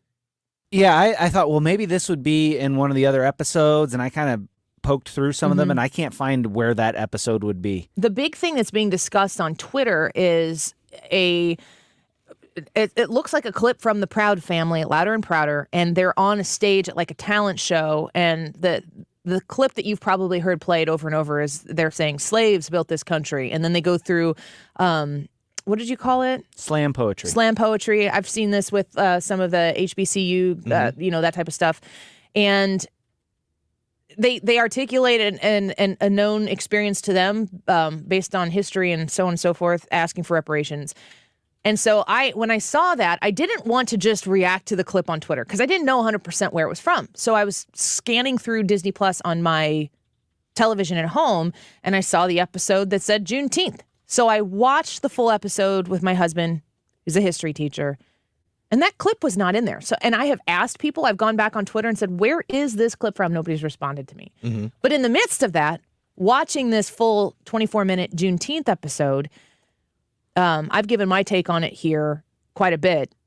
I thought to myself, it frustrates me because it feels to me like at the end of this clip, what the episode is trying to evoke, and it's targeted towards young people. So I'm looking at it as how do the young people consume this? Not so much like if the five of us in here sit down and watch it, we have an intellectual understanding to consume something like that. How do you, as a 12-year-old, 10-year-old, 8-year-old kid, see this? How do you feel about it? It would make me angry because the episode indicates a statue. The story is about a statue that's being erected to honor the namesake of a school. They discover that the statue and the namesake was a plantation owner and a slave owner, and the idea is we're going to protest the statue, and they go through a lot of the process of protesting. The police show up, and I'm just going to play for you a quick clip here from this episode, Juneteenth. Keep the protests going. Call the mayor, call your congressman. Call the president. Definitely call the vice president. Do everything you can. Hey, Kamala! Yeah, you're right. Free Ewing. Ow! Make your voices heard. So the idea is that they're protesting the statue. There's a moment where before they get arrested by the police, they walk up and they're protesting at the ceremony. It's like to honor the revealing of the statue. And they go to protest, and the police descend on this protest. And it was very obvious to me. They didn't show the faces of the police officers. Every police officer looked the same. They had masks on. You couldn't even see the color of their skin, of their hands, or anything like that, as if that would matter. But it sounded something like this. Penny, stand your ground. Why are you right here? We don't need to not intimidate us. Barry, don't just stand there. Do something. Let's go. They're going to arrest our baby. Do something with your white privilege. Stop! I'm Detective Leibowitz Jenkins, and those are my children. Back up! So the white dad in this is Detective Leibowitz Jenkins. And everybody in this moment where the police are descending on these protesting kids, they ask the white guy to stand up and do something with his white privilege to the faceless, nameless police officers in uniform. And it's all centered around this idea that the school wants to acknowledge the namesake of the school, white guy, owned slaves. Dee and I had a great conversation in the cafeteria here, the kitchen, yesterday. And you were talking, Dee, about your perspective on watching this, because I reached out to you and I said, listen, I feel like I might be missing something here. I trust your perspective. Mm-hmm. I trust that even if you watch this and you think it's the greatest thing you've ever seen on Disney Plus, that I respect that opinion of you. My concern with a show like this is that in 24 minutes, it starts with slaves and slavery, white people who don't acknowledge that slavery ever happened, and you guys got to do something about it. And to me, that feels like it leaves out purposefully a lot of context of history, of things that this country has gone through to rectify one of our greatest sins as a country. Mm-hmm. And so I just wanted you to talk about, you watched the episode, and I want you to give us your blanket reaction to it and how you feel when you watch something like that, because I think the context of your thoughts on it are very important to the conversation. Well, I watched the episode, and they summed it up in 24 minutes, which was it's unbelievable. It's quick. It was very quick, yeah. And it really, I think how they had the use of things that had happened already in the past. For instance, Ferguson, those things that were going on, riot gear, the whole. Now, I'm gonna be honest with you. Now, you know that was a brother that told him to get back. Which part? When the faceless officer, that was a brother. Yeah. Because that's how we talk. Yeah. Get back. Come on, that was a brother. That was a brother. I'm sorry. Yeah.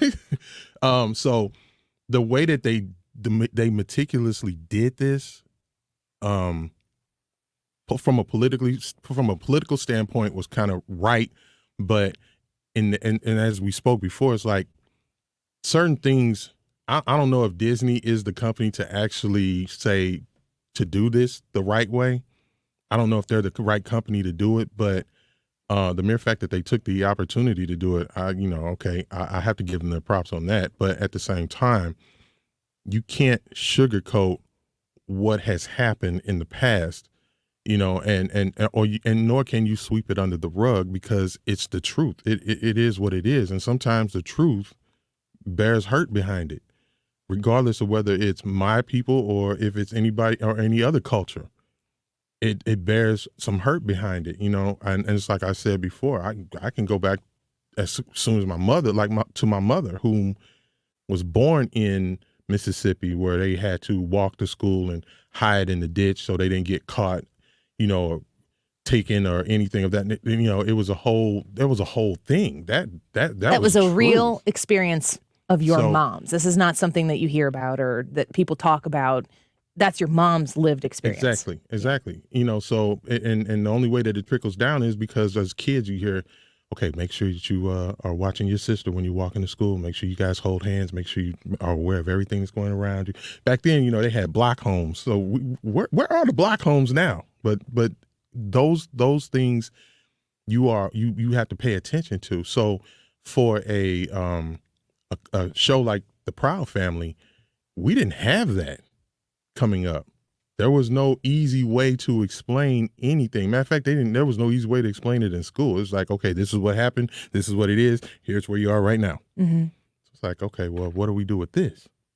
We have to figure out a way, because now we have to figure out a way to teach our kids what they should and shouldn't do, what they should and shouldn't look out for. What do you think,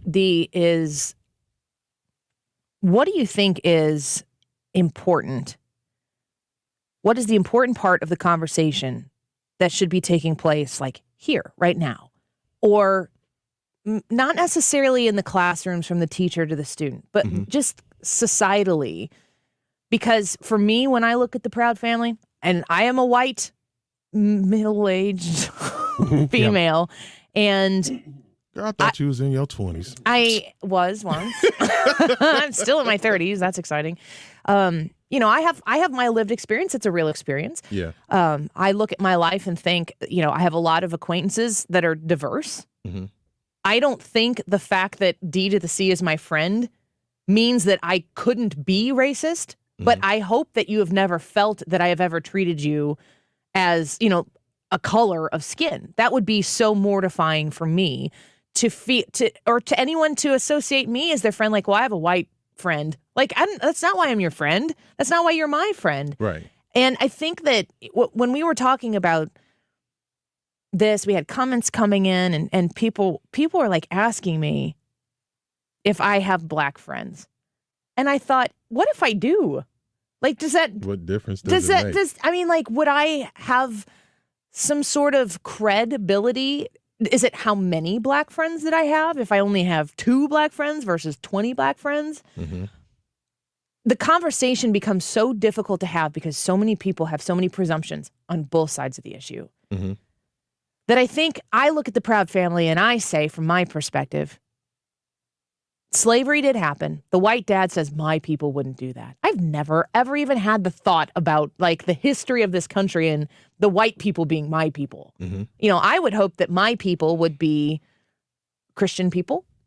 Then that would not delineate on skin color. I would hope that my people would be, lovers of freedom. There are things that are about me that if I was going to figure out, like, well, who would my people be in this? The depiction of white people in this show, the brevity of 24 minutes of an episode that starts with like 1619 Project kinds of things, and the comment on Lincoln is that he didn't care about the slaves and he wanted to deport them. I think that's kind of too general of a boiling down of what Abraham Lincoln did for this country. Right.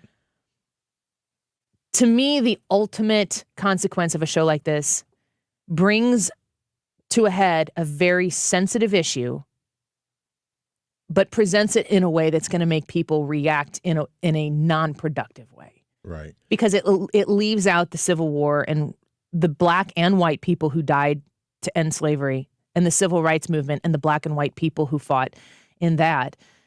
And then it gets us to where we are right now, Dee, and I feel like there is a really important conversation that needs to be had. And maybe Disney took a stab at it and I don't agree with it. Mm-hmm. When we come back, can you tell me what you think that the important conversation is? Sure, absolutely. Is that okay? We'll move Ask Me Anything back a segment, and we'll get that response. And again, like I said earlier in the show, this needs to be a very open conversation where, you've got 2 ears in one mouth, you listen twice as much as you speak. I hope that when you're listening to this, you understand the effort that's being made to have a productive conversation. And if it makes you uncomfortable, that's okay. It's okay to be talking about these things and to be a little bit worried, to go to the edge of the conversation and say, this is kind of scary territory. Well, that's only where progress is made. So let's talk to Dee about what we need to be discussing when we come back. Don't go away.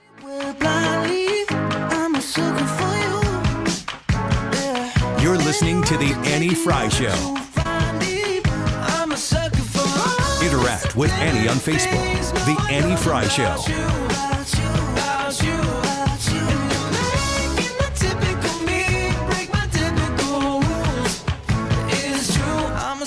For you.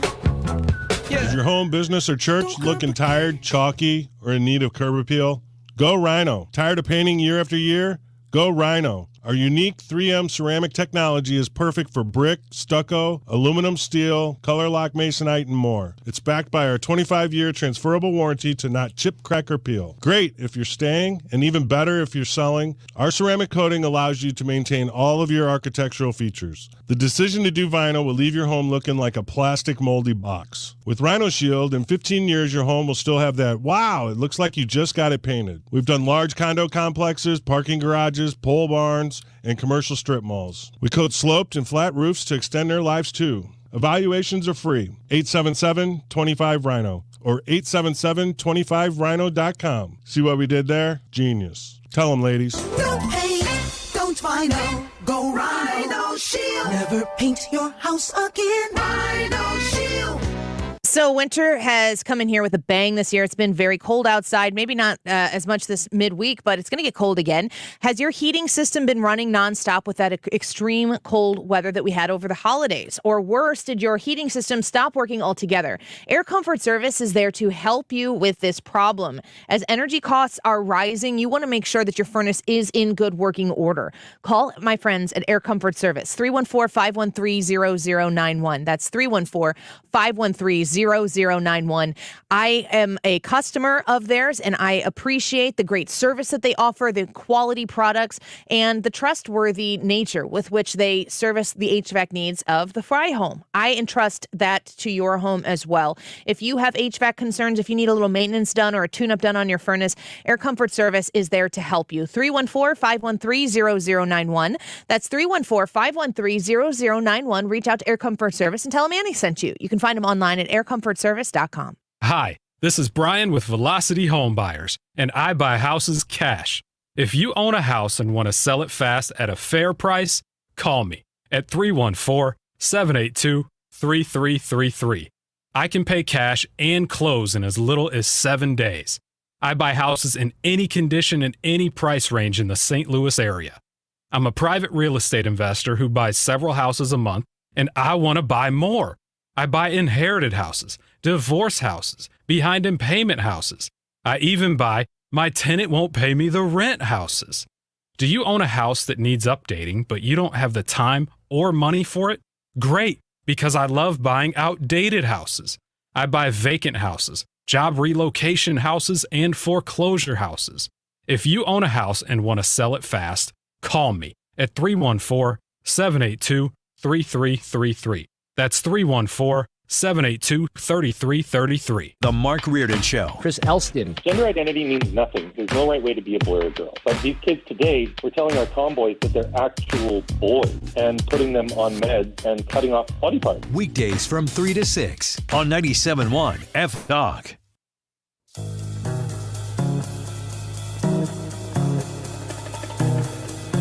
You're listening to The Annie Frey Show on St. Louis's home for conservative talk.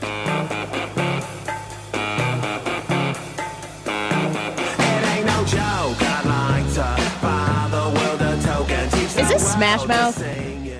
Of course it's Smash Mouth. I think I saw them at Union Station. I think everybody in St. Louis has probably seen Smash Mouth at some random festival somewhere. Yeah, I think they were out at Union Station. I think it was one of our old Emma stations that put it on. And I was in high school. And I think it was like my first concert that I ever went to. Yeah. It was a Union Station. It's kind of crazy. Have you ever been to the VP Fair? You've probably seen Smash Mouth and Fastball. Fastball. Well, you know the way. All right. So we got D to the C in studio with us. We're talking about, we've discussed earlier this week, you can listen to the Annie Frey Show podcast. We were talking with Brian Kilmeade about the Proud Family episode that has been circulating conservative talk spaces, and people have had their thoughts and opinions on it. But I wanted to go to my friend D to the C and ask him if he was willing to watch it, if he would be willing to talk to us about it. And honestly, the conversation was first about just talking to me about it, and then it turned into, would you be comfortable talking on the air? Because I value, D, what you have to say and what you think about this. You told me in the kitchen the other day you're 53. We'll be 53 this year. 53 soon? Oh, yeah. You said, oh, crap, I'm 52. Your birthday. Well, you get to a certain age, and it's like you just start thinking about how old you're going to be. Yeah. And it kind of sets in. Yeah, it's one of those deals where your mind is like, yeah, I can do this, but your body is like, no, think again. You and Ryan graduated high school together, right? Is that right? No. Same, maybe not together, same time. No, Same time. no, not even close.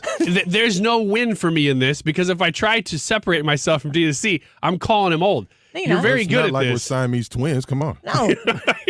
We joined at the hip or something? Yeah. D's not old. He's distinguished. Yeah, Ryan was Thank trying you. to butter D to the C up here in the break. I said, you're just trying to get a vote in today's YouTube poll. Yeah. That's what it is. He was buttering him up. Yeah, I'm not making that up, folks. It's just the way it goes. I told him I liked him. I said, Ryan- I like you, dude, or something like that. Who does that? It's a weird thing to say. Then he chucked him on the shoulder. He's like, I like you.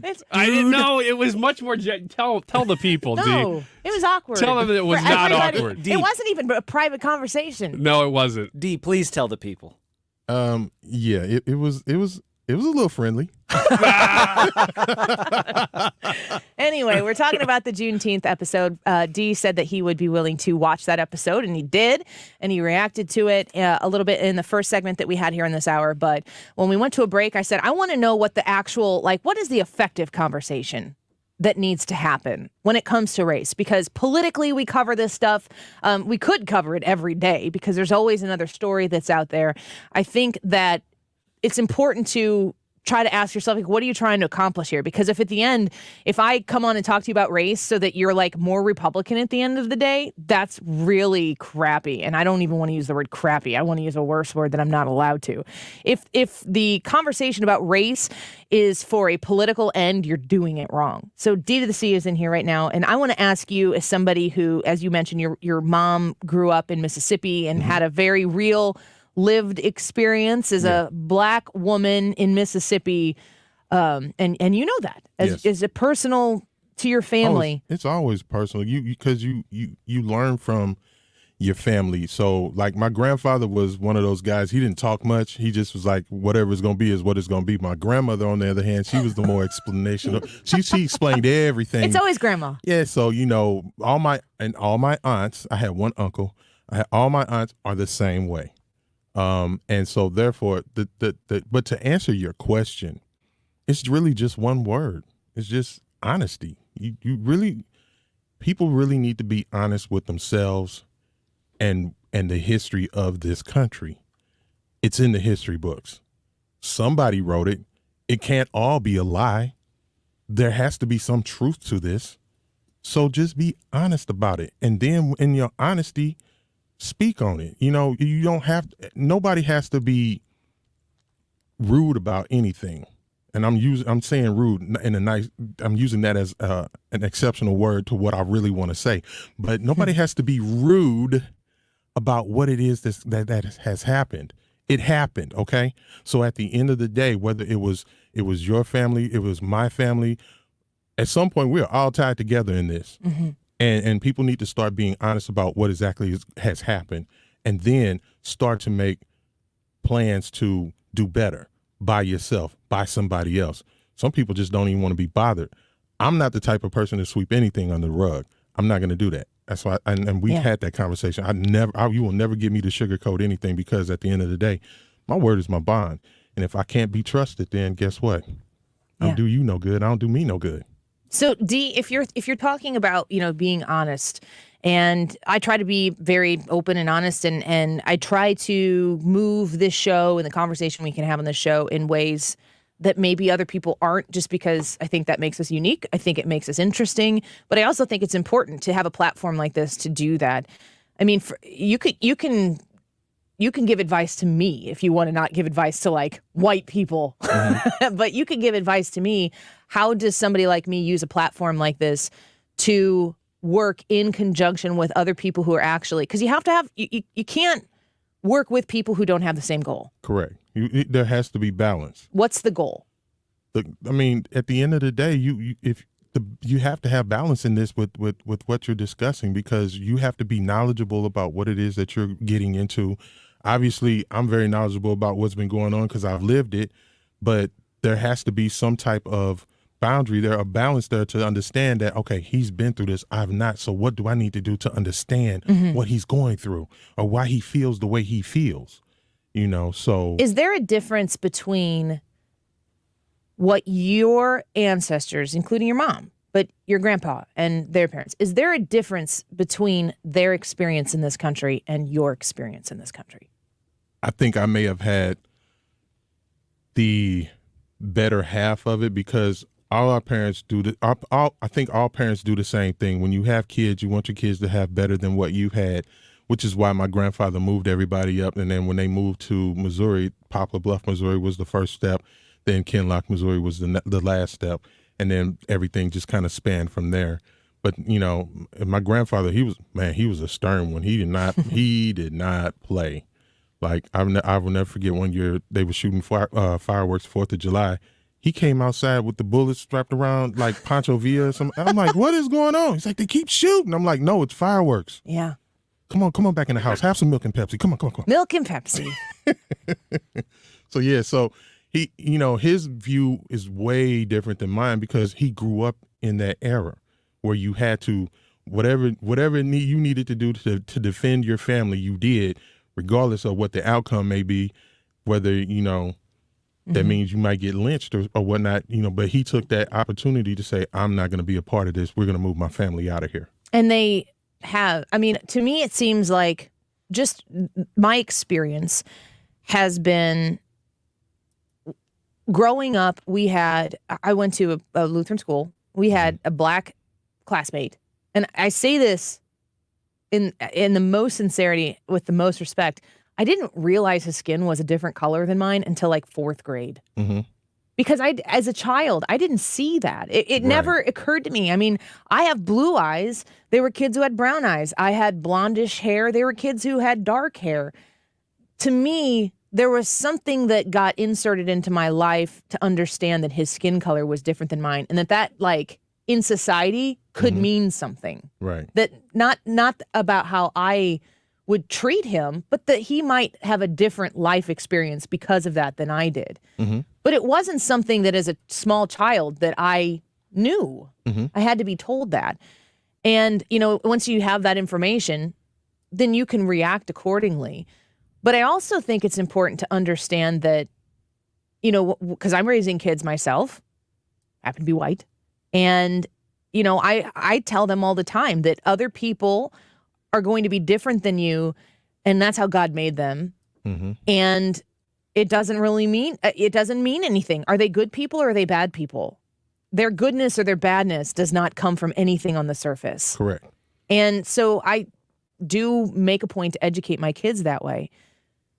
But it's hard to understand history as I understand it, and to know and to acknowledge the truth that exists about how slaves were such a fabric of this country, and that there are people who can directly tie their ancestry to people who were part of that real life existence. Right. But to also know that while we are not in a perfect state of culture, we haven't solved the problem. And to me, the problem is a brokenness in humanity. So it might not ever be solved until the good Lord comes back. But it's hard for me to understand the progress that has been made, that blood has been shed for in this country, and to understand that we have made progress on this issue. We haven't fixed the issue, but we've made progress on this issue. And to see at the same time something like, from my perspective, when I watch the show, it looks like it's trying to take everything back to that original point to make people angry. Not to start a conversation, but to evoke emotion. And that's the trickery about some of this, the way that it gets portrayed. And just being honest about this whole scenario. So, you know, the school district that I went to was Rittner School District. That's one of the best school districts in this city. Well, one of the best, I say that. And the reason I say it is because you get a cultural experience you got a cultural experience from being in that school, because that's when the DSEC program was going on. So we had kids that were getting chipped in from the city to the county to go to school. So then you start to see this perspective of how things look differently. Now, moving forward, when Obama got elected as president, you saw, and I just remember distinctly going to Facebook, and I just saw like, so-and-so was mad, so-and-so was mad, so-and-so was mad. Like, wow, is this really how y'all feel?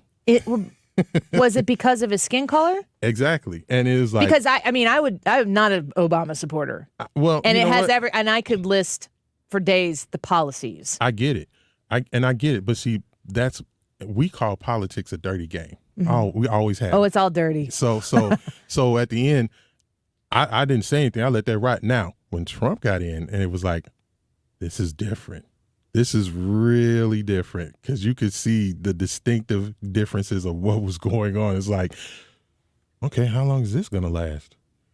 Because... What do you mean by it was different? Well, you remember the story I told you about the 5 kids up in New York? Repeat it. Okay. There's a movie that's out called When They See Us. It's about 5 gentlemen who were in New York in what's the park out there? Central Park? Central Park 5. They claimed that they had raped a woman, and they threw them in jail without justifiably figuring out if it was them. Yeah. In that movie, in that special that came on, Trump was on there. He had donated something like $80,000 to put these kids to the death on the death penalty, on death row. And come to find out, they weren't even the ones who actually They were did innocent. it. They were all innocent. He never apologized for that. And my mind frame was like, and y'all want him to be president. And he can't even say that I was wrong about something. This is what I'm talking about being honest with yourself about everything that goes on. You get something like this happens, and then you got this man standing up here, and he has put up $80,000 to kill somebody's. And then when it found out it was all somebody else, somebody who was nowhere near, where it should have been. He never came back and apologized for any of that. None of that. And I have a problem with that at that point. You know what I'm saying? Because I can change my mind right now and say, okay, well, I may go Republican, but I definitely will not be, Trump is not it. Just to my feelings. You know what I'm saying? Because at the end of the day, that bothers me.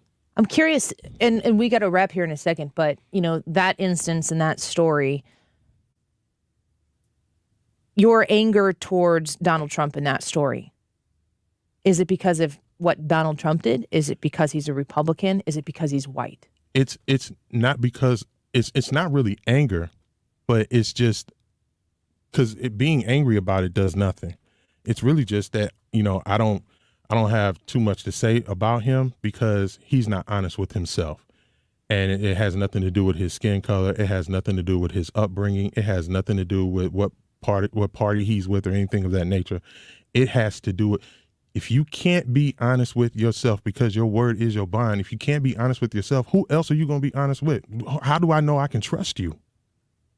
His actions and your frustration with Donald Trump in that story about the Central Park 5, which I am vaguely familiar with, now that you bring it up, haven't talked about it in a long time.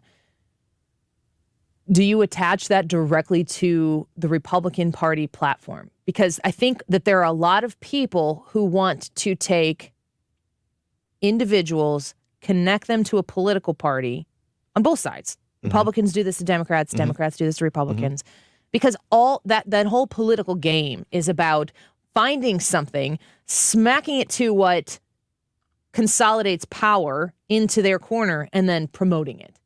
Because what they're trying to evoke is a singular thing. Right. A vote for their side. Right. I think that, my whole scenario it goes back to the whole honesty thing. If you can't be, I don't know if I can trust you. I want to know that I can trust you to do what you say you're going to do, even though I know that in the political field, things get changed and turned around always. There are things that go on behind closed doors that we know nothing about. But it just doesn't stop at just whether it's a Republican, whether it's a Democrat, or anybody else at this point. It really matters to me, if I can see what it is that you really want to do. If you are being true to what you say you are, or who you say you are, and what you say you're going to do. If I don't feel that, you can't get my vote. D to the C, it is a, obviously we're a conservative talk radio show. You listen to the show, you've been on the show, you've agreed to be with us. Fortunately, I think you think we're okay people. I think Andy Frey should just be the next president. Let's go. Ooh, I'm running as a Republican if I do. Let's go. Okay. It's been a strong political maneuver to suggest two things to be true. Republicans are racist, and the man who's the president of the United States said himself, if you don't vote for me, you ain't black. I mean, these are real things that have happened. Now, what party was he on? He would be the Democrat. And Well, he's let me saying that remind he said on The Breakfast Club, if you don't vote for me, you ain't black. Let me remind you, most black people were Republicans first. And We know. I'm going to leave it at that. I'm going to leave it at that. I can't possibly top that statement. We appreciate you. We could do it again. Absolutely. I Anytime. think people are enjoying the conversation. We could certainly. Oh, I've not seen any of the comments, but I'm going back to look. You go back to look. Maybe something in the future we could do as like an add-on on the Annie Fry podcast. Sounds fine with me. All right. Can I do a shameless plug? So yes, you better. Now, you know I got a new show, right? On yes. 96.3. Yes. And it's called St. Louis After Dark. I'd love to have you guys come and check me out. 96.3, time and day? 7 p.m. to midnight, Sunday through Thursday. Sunday through Thursday. You go listen to 96.3, Sunday through Thursday, 7 to midnight. Mm-hmm. And when you were there and you were pumping that in your car, you say, I heard about this on the Annie Fry Show. Yeah, it's where the grown and sexy people hang out. Well, that's why I'm always Well, I'll there. be there. Yeah, Come on, absolutely. Let's. I'm just coming for the learning experience, what it means to be grown and sexy. He shows up with his notebook and his pen. And a bean pie. Taking notes and a bean pie. There's nothing that says sexy quite like a bean pie. We'll be right back. Might as well be walking on the sun. The Annie Fry Show is streaming online. Watch us live on YouTube and subscribe. They spoke out and they broke out of recession and oppression, and together they talked and they folk out with guitars around a bonfire, just singing and clapping. Man, what the hell happened? That some was spellbound, some were hellbound, some they fell down, and some got back up and fought. Hi, Chad Hansen from Hansen's Tree Service. Winter is the best time to remove dead and dangerous limbs from your trees before a winter storm brings them crashing down. Give us a call today or check us out at hansenstree.com and take advantage of our great winter discount. AMCO presents Bet You Didn't Know. Bet you didn't know that your car's transmission is made up of 800 pieces. Also, bet you didn't know that AMCO's fixed over 40 million transmissions and that AMCO offers a nationwide warranty. AMCO offers easy payment plan options for most any credit situation, so you can fix it fast and pay it off slow at AMCO. That's AMCO, AAMCO. You're looking to purchase a house and you were thinking, gosh, is now the right time to do it? Everyone says wait till spring. Well, if you're looking to buy a house, you want to get it going before spring gets here. A few reasons. First of all, the market tends to maybe pick up a little bit once spring sets in. But also, there are fees. Fannie Mae and Freddie Mac are adding in fees that are going to be factored right into the rate if you got good credit. Down the line, it's supposed to hit in May. Stewie can tell you all about it when you contact him. Get that house offer in right now and make that dream house your home. 314-324-4440. Call 314-324-4440 and ask him about the bagel loan. When you reach out and you talk about the bagel loan, you are going to understand how that loan that puts you in a position to pay no closing costs. This is going to save you thousands of dollars. It's going to make you a more competitive buyer. And also, he can close in like less than 2 weeks. That's very fast. If you want to be the person with the most competitive offer and get that house that you want to make your home, you have to choose the bagel loan with Stewart's American Mortgage. You won't be disappointed. 314-324-4440. You can Google the bagel loan as well. And MLS number 226715. If you want to lose weight, I've got a great idea for you. Mark Cox here. For my friends at Victory Men's Health, they're now offering FDA-approved semaglutide. They have tremendous results with this medication. The average patient loses 15% of their body weight. Men and women can get semaglutide from Victory Men's Health at any of their 3 locations. Be sure and book your appointment today online at victorymenshealth.com. You're listening to the Annie Fry Show live from the Air Comfort Service Heating, Cooling, and Insulation Studio. Air Comfort Service is proud to support Greater St. Louis Honor Flight. Sign your veteran up for the Honor Flight today at gsl.honorflight.org. And for heating services, visit aircomfortservice.com. Connect with the personalities and give your feedback. 97.1 FM Talk is on Facebook, Twitter, and Instagram. For content that's additional to the radio, join us there. You're listening to The Annie Fry Show. Follow Annie on Twitter at Annie Fry Show. You've got your mother and your brother, every other undercover telling you what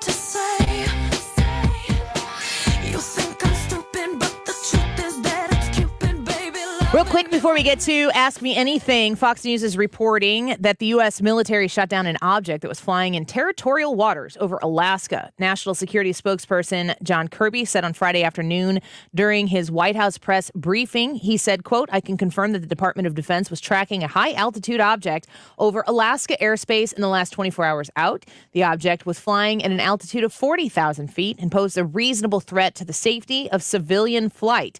Out of an abundance of caution and the recommendation of the Pentagon, President Biden ordered the military to down the object, and they did, and it came inside our territorial waters.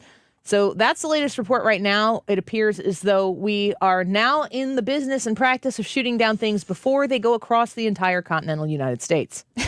I wonder. Yay, progress! Hey! Wow. All it took was a news station in Montana. Going, what the The heck? heck is that thing? Yeah, Billings, Montana saves the world. Hey, Tom, point the camera up there. Yeah. I trust Montana with our national defense. Let's get to it. If you have anything to ask me, just go ahead. I want the truth! Say it. Thank you for your honesty. You can't handle the truth! And the truth shall set you free!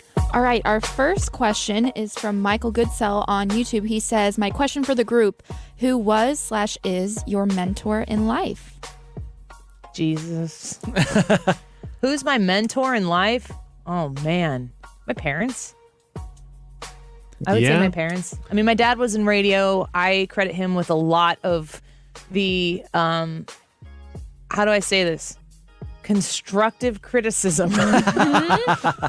That one might need to improve in their craft. My dad's been delivering that to me since I was walking. But yeah, I would say my parents. I would say pretty similar to Annie. I would say My parents? Jesus, and then I would say your dad. Chuck? Chuck, yeah. But oddly, he likes you more for than me, so yeah, that's it's kinda more that sucky. he does criticism to you, but he gives me so much praise. It just sort of lifts me up. Yeah. So I would just love consider it. him to be my mentor. So similar to that, I would go with Jesus and then radio, well, not radio legend, but softball Radio legend, Bob My Wiggins. Oh my goodness. Yeah. Softball But legend. in a more serious note, I would say probably my parents are the biggest mentors in my life, but I don't really have a mentor. I just grab from experiences of people and watching people and how they behave and stuff like that. And that's what really gets me, that's where I gain insight and knowledge from. Hannah? I would say that my mom and my grandma are both my mentors. They're both super loving, but also tough as nails, and they're go-getters, but still able to be loving, and they're both really inspirational to me. I've always looked up to both of them. Our friend Balls on the YouTube chat is asking, Brad, how is the quest for 10 pull-ups going? I believe that's your... Yeah. Sounds like such a setup. I'm just It gonna is admit such a setup. I've been able to do one without assistance now, and that's Nice. 1 month in. So at that rate, I should be able to do 12, which is more than 10. So I would say I'm on track. Ryan, how are your pull-ups going? Fine. I can do 12 already. Mm-hmm. 12. Yeah, I do them with just one hand. Does that count? You gotta do twice as many. He's also Oh, really? wanting to check in on Annie. How is the boxing going? And do you think you could kick over the top of Ryan's head? Yeah, I can kick over the top of Ryan's head. I doubt it. Let's try. I might be wrong. I'm kind of lanky, You People- never know. Lanky. Yeah, people always are like, "Oh my gosh, I can. how's the air up there?" I can you kick know? at least like 5 feet in the air. I should Right. be able to clear him. I was going to say, you can get your leg above your waist. Yeah, You're fine. I'm good. Boxing's going well. also- I will add this. Gosh, I can't remember. Chris, if you're listening, text me. He has me fighting with sticks. Oh, that's Ooh. exciting. We do it's Muay Thai, right? Muay Thai. Yeah, I can do that too. I thought that was a drink. Mai Tai. That's different. That is... I can do those as well. In fact, I'd like to combine the two one time just to see what happens. Muay Thai with Mai Tais? Yeah. It's a drunk lady Muay fighting Thai, with Muay sticks. Thai. Sounds like a He's Friday like, night. he keeps telling me I'm going to teach you to be a BA. I'm like, okay, whatever, Okay, I guess. whatever you want to do. But yeah, I'm using sticks and stuff, and it's not graceful, but it will be because he won't let me not. Question for Ryan. Have you found any good zero sugar candy? Yeah, so this is my forte now. I have found a couple good websites that sell. Here's the problem with sugar-free stuff. Here we go. Is that it gives you problems. Yeah, it's a laxative. It's yeah. Makes you poop. Makes things just nice and Flow. smooth. And what This is disgusting. Yeah. And so I'm trying to Not what I thought avoid it'd be that. like. So I've had to find certain candies. What is it in the sugar-free? Like, what's the substitute that causes that to happen? I think it's maltodextrin. Oh. Is the one that I've found that is the biggest problem for me. But I think all of them are problematic for everyone. And I found a website called Thanks for the question, Balls. Candy Really, Nation. really feeling it. Yeah, we're going to just move on. What is it? What is it? CandyNation.com. Okay. Has some pretty good sugar-free gummy worms. Are you endorsing them? Yeah, I am. Okay. Like something. Question that Balls wants me to answer. What advice would you give a teenager today that you wish you would have gotten as a teenager? Probably to try new things, reach outside of your friend group, try a new hobby, just get out of the normal cycle that you are in. There's so much out there that you don't know. Hunter asked, have you ever walked out of a movie or a concert? If so, who? Brad's nodding yes. I have. Well- I walked out of The Rise of Skywalker. Really? Yes. That movie. Which one is that? That was the last one of the Disney trilogy. Okay. So it was the very last one that they made. You walked out? I walked out. I've never walked out of a movie. Were you angry? Yes. It was hot garbage. I was so frustrated with it. There was a dinner theater on the Landing. I don't think it's there anymore. It was called the Royal Dump.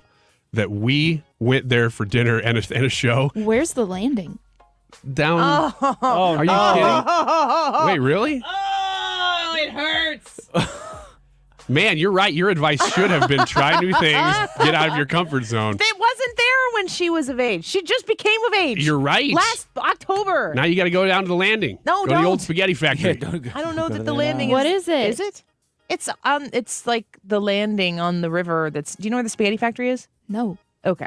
It's over there. Yeah, down there by the It's old right spaghetti over factory. There, on the river, clubs, restaurants, fun. Probably, I don't know. I don't want to disparage it if it's like up and coming and I don't know it. I'm 38. leave it Yeah, I don't alone. know. All I know is that dinner theater was gone, and we walked out of a show there. It was terrible. That's it.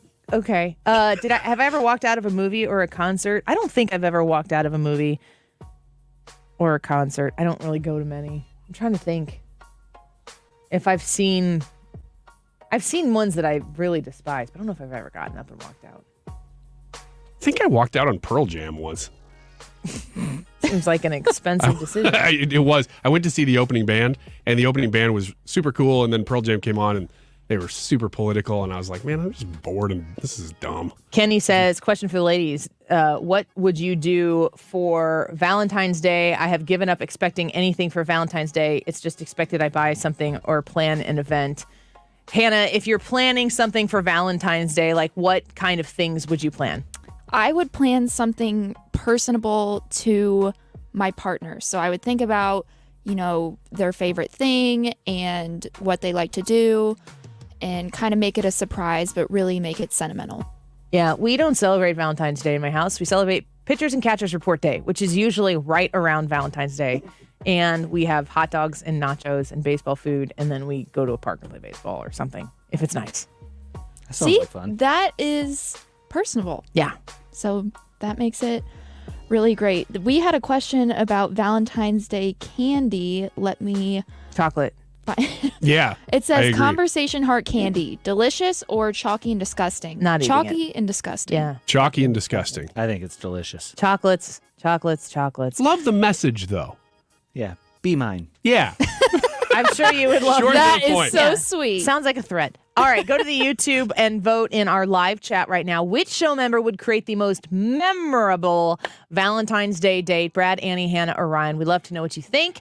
You go vote in the poll, comment why you voted the way you did, and we will highlight those at 2:45. X's and O's with the Diamond Shop when we come back. I'm Dr. Nick Barnes at Health From Within Family Chiropractic in Rock Hill. At Health From Within, our mission is to transform the way you manage your health by bringing you the truth about health and healing. We use proven techniques to remove interference in the nervous system and maximize health naturally, without drugs or surgery. Connect with me at healthfromwithinstl.com And join me for Maximize Living on this station every Sunday at 8 a.m. or download the Maximize Living podcast, Health from Within, STL.com. Learn to make money 5 ways with rental real estate. Double your money with apartments and get your map to financial freedom. And that map starts with a free workshop. Sign up now at lifestylesunlimited.com. Click on the Join Free Workshop tab and attend online or in person. That's lifestylesunlimited.com. Lifestylesunlimited.com. Again, that's lifestylesunlimited.com. Limited seating, unlimited potential. KFTK FM Florissant. From the Under Law Injury Lawyers, GetJim.com studio. 97.1 FM Talk. Always live on the free Odyssey app. This is a Fox News alert. A second shoot down, this time off Alaska. I'm Lisa Brady. We're calling this an object because that's the best description we have right now. We do not know who owns it. National Security Council spokesman John Kirby says they also don't know the purpose of this object, adding it was about the size of a small car, taken down within the past hour or so on President Biden's orders over Alaska's airspace. He ordered it at the recommendation of Pentagon leaders. He wanted it taken down, and they did that. They did it using fighter aircraft assigned to U.S. Northern Command. He says unlike the Chinese spy balloon shot down last weekend, this object did not appear to have maneuverability and was flying low enough to pose a potential risk to civilian aircraft around 40,000 feet. This prompting a renewed flurry of questions about the timing of the balloon shoot down, and the president calling that incursion not a major breach, even though it remains unclear what information it may have gathered while hovering over sensitive military sites in its flight across the U.S. We were able to take steps at sensitive military sites that we believed would be along the flight path to significantly curtail any intelligence ability that the Chinese could get from the balloon. Certainly curtail anything that would be above and beyond what they normally try to collect through other means. Again, Kirby just confirming that a U.S. fighter jet has taken down an object off Alaska's coast in the last hour or so. Not clear yet exactly what it was or why it was there, but it was smaller than the Chinese spy balloon. A Pentagon briefing expected this afternoon. Also just getting word another classified document was found at former President Mike Pence's home in Indiana during a consensual FBI search today. 6 more pages without classified markings were also removed. America is listening to Fox News. It's Jesse Kelly here. I can't afford to lose 30% of my 401k or IRA again, and I'm assuming you can't either. Call Oxford Gold. Securing your IRA or 401k with real gold and silver is a portfolio protection plan, and Oxford Gold has made it easy as 1, 2, 3. One app, one call, and you pick your precious metals. That's it. You now own precious metals. Call Oxford Gold today to learn more about the 1, 2, 3 protection plan. 833-404-GOLD. 833-404-GOLD. It can be dangerously easy to steal your identity during tax season because so much sensitive info is all together. Before we start the annual meeting of Sean's personal info, has anyone seen Social Security number? Not me. Nope. Nuh-uh. Oh, no. He's been stolen. LifeLock by Norton makes it easy to help protect yourself. If you become a victim, we'll work to fix it. No one can monitor all transactions, but you can save up to 25% off your first year with promo code NEWS at LifeLock.com. Identity theft protection starts here.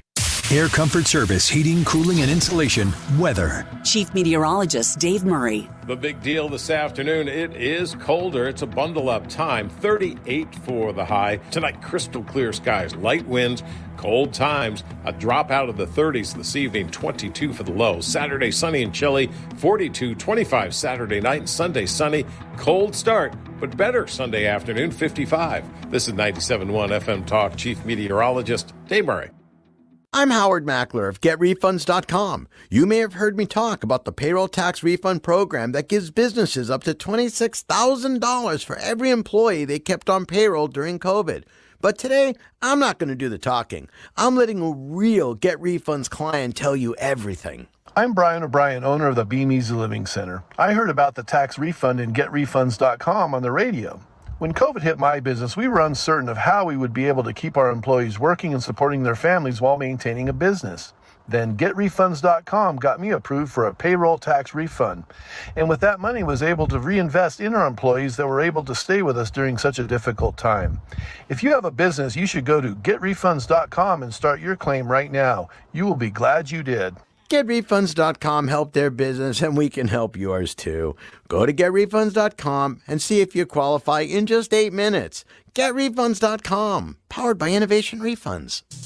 If you own a home in St. Louis and you want to sell it as is, without any inspections or the need to make any repairs, call Chris Buys Homes, stlouis.com at 314-782-8000 and get your cash offer without any obligation, commissions, banks, or headaches. Chris buys vacant homes, inherited homes, fixer-uppers, beautiful homes, even the tenant who won't pay the rent apartment. Google us. Chris Buys Homes in St. Louis, and check out our best reviews from satisfied customers. When you sell to Chris, you decide when you want to move, according to your schedule and your terms. Go to our website, chrisbuyshomes.stlouis.com, or call Chris at 314-782-8000.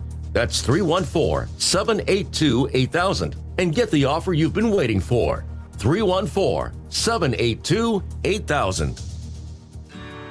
The Med Spa at the Institute of Natural Health understands how difficult it is to maintain healthy skin and how much this can affect someone's life. With the right combination of treatments and products, they can help you keep your skin looking healthy and more youthful, while also reducing and preventing damage. Take your first step towards healthy skin at the Med Spa at the Institute of Natural Health. Visit them at inhstl.com or call to schedule at 314-293-8123. That's 314-293-8123. This Valentine's, let's be honest, Diamonds Direct knows what's on all of our wish lists this year. Just like the little black dress is a wardrobe staple that can be worn for any occasion, diamond classics like diamond stud earrings, pendants, and tennis bracelets are the perfect addition to dress up any look. For the first time ever, Diamonds Direct is offering an amazing 25% off their Diamond Classics collection. With 25% off, it's never been easier to build a perfect timeless jewelry collection. Every outfit is complete with these classics. Dress up your look with a pair of diamond studs, tennis bracelet, or pendant. Now through the 14th, take an additional 25% off Diamonds Direct's already low prices on their Diamond Classics collection. And give that little black dress lots of sparkle. Don't miss the best ever Valentine celebration at Diamonds Direct with unprecedented savings, in-store designer appearances, and special 0% financing offers. Get all the details at diamondsdirect.com. Diamonds Direct, your love, our passion. Stop everything you're doing right now and ask yourself, are you currently receiving steady paychecks? What about when you're retired? Will you receive a monthly check to cover your expenses and also have some fun? Marvin Mitchell and the team at Compass Retirement Solutions calls this mailbox money. It's a monthly check you'll receive throughout retirement. They don't want you to worry about if the money will show up or how much money you'll receive. The only thing they want you to think about is how to spend it when it arrives. Find out how to get enough money in your mailbox every month when you're retired. Call Marvin Mitchell and the Compass Retirement Solutions team at 314-373-1598 to start working on a plan that can help you create the monthly income you'll need in retirement. Call 314-373-1598 right now and schedule a visit with Compass Retirement Solutions. 314-373-1598. Firm offers insurance services, investments, and services offered through Compass Retirement Group, a registered investment advisory in Missouri and Illinois. When temperatures drop, COVID-19 cases may rise. So if you test positive and are at high risk, act fast, even if your symptoms feel mild. Ask your provider if an authorized oral treatment could be right for you. Visit treatcovid19.com. Sponsored by Pfizer. Annie Frey here. If you're nearing retirement or already retired, call my friend Thomas Helbig with the Retirement Advisory Group at 314-993-9494. He'll show you strategies on how to participate in the market gains without ever losing a penny. Thomas is the official financial advisor of the Annie Frey Show. 22 years of questioning the narrative. Thanks for making 97.1 FM Talk your home for conservative talk. That is exactly what I needed to hear. They got someone here knows what they're talking about. Left up, left right, gotta love this American ride. And you need to take some time to get the full picture. Come on, turn the radio on. It's Saturday and I won't be long. Don't get me wrong, I love the ladies. I mean, they rev my engine, but they don't belong in the newsroom. It is Anchor Man, not Anchor Lady. What do you want from me? I'm not America's sweetheart. Goodness sake, kid, keep your voice down. Your father's listening to the radio. I'm not America's sweetheart. This is the Annie Frey Show. Well, that wonderful sound can only mean that it's 2:00 on a Friday. Thanks, Ryan, for that intro. You're welcome. It gets me every single time. Before we get to X's and O's with our good friends from the Diamond Shoppe, I want to give this update report from Fox News. The U.S. military shot down an object that was flying in territorial waters over Alaska. National Security Council spokesperson John Kirby said on this afternoon during his White House press briefing, he said, quote, "I can confirm that the Department of Defense was tracking a high-altitude object over Alaska airspace in the last 24 hours out. The object was flying at an altitude of 40,000 feet and posed a reasonable threat to the safety of civilian flight. Out of an abundance of caution and the recommendation of the Pentagon, President Biden ordered the military to down the object, and they did, and it came inside our territorial waters, according to John Kirby. So we're going to monitor this developing story. We don't know much more than that at this time. So we're going to go on with our normal show here. If there are some breaking news that we need to bring to you, you are in the right place. We will definitely do that for you.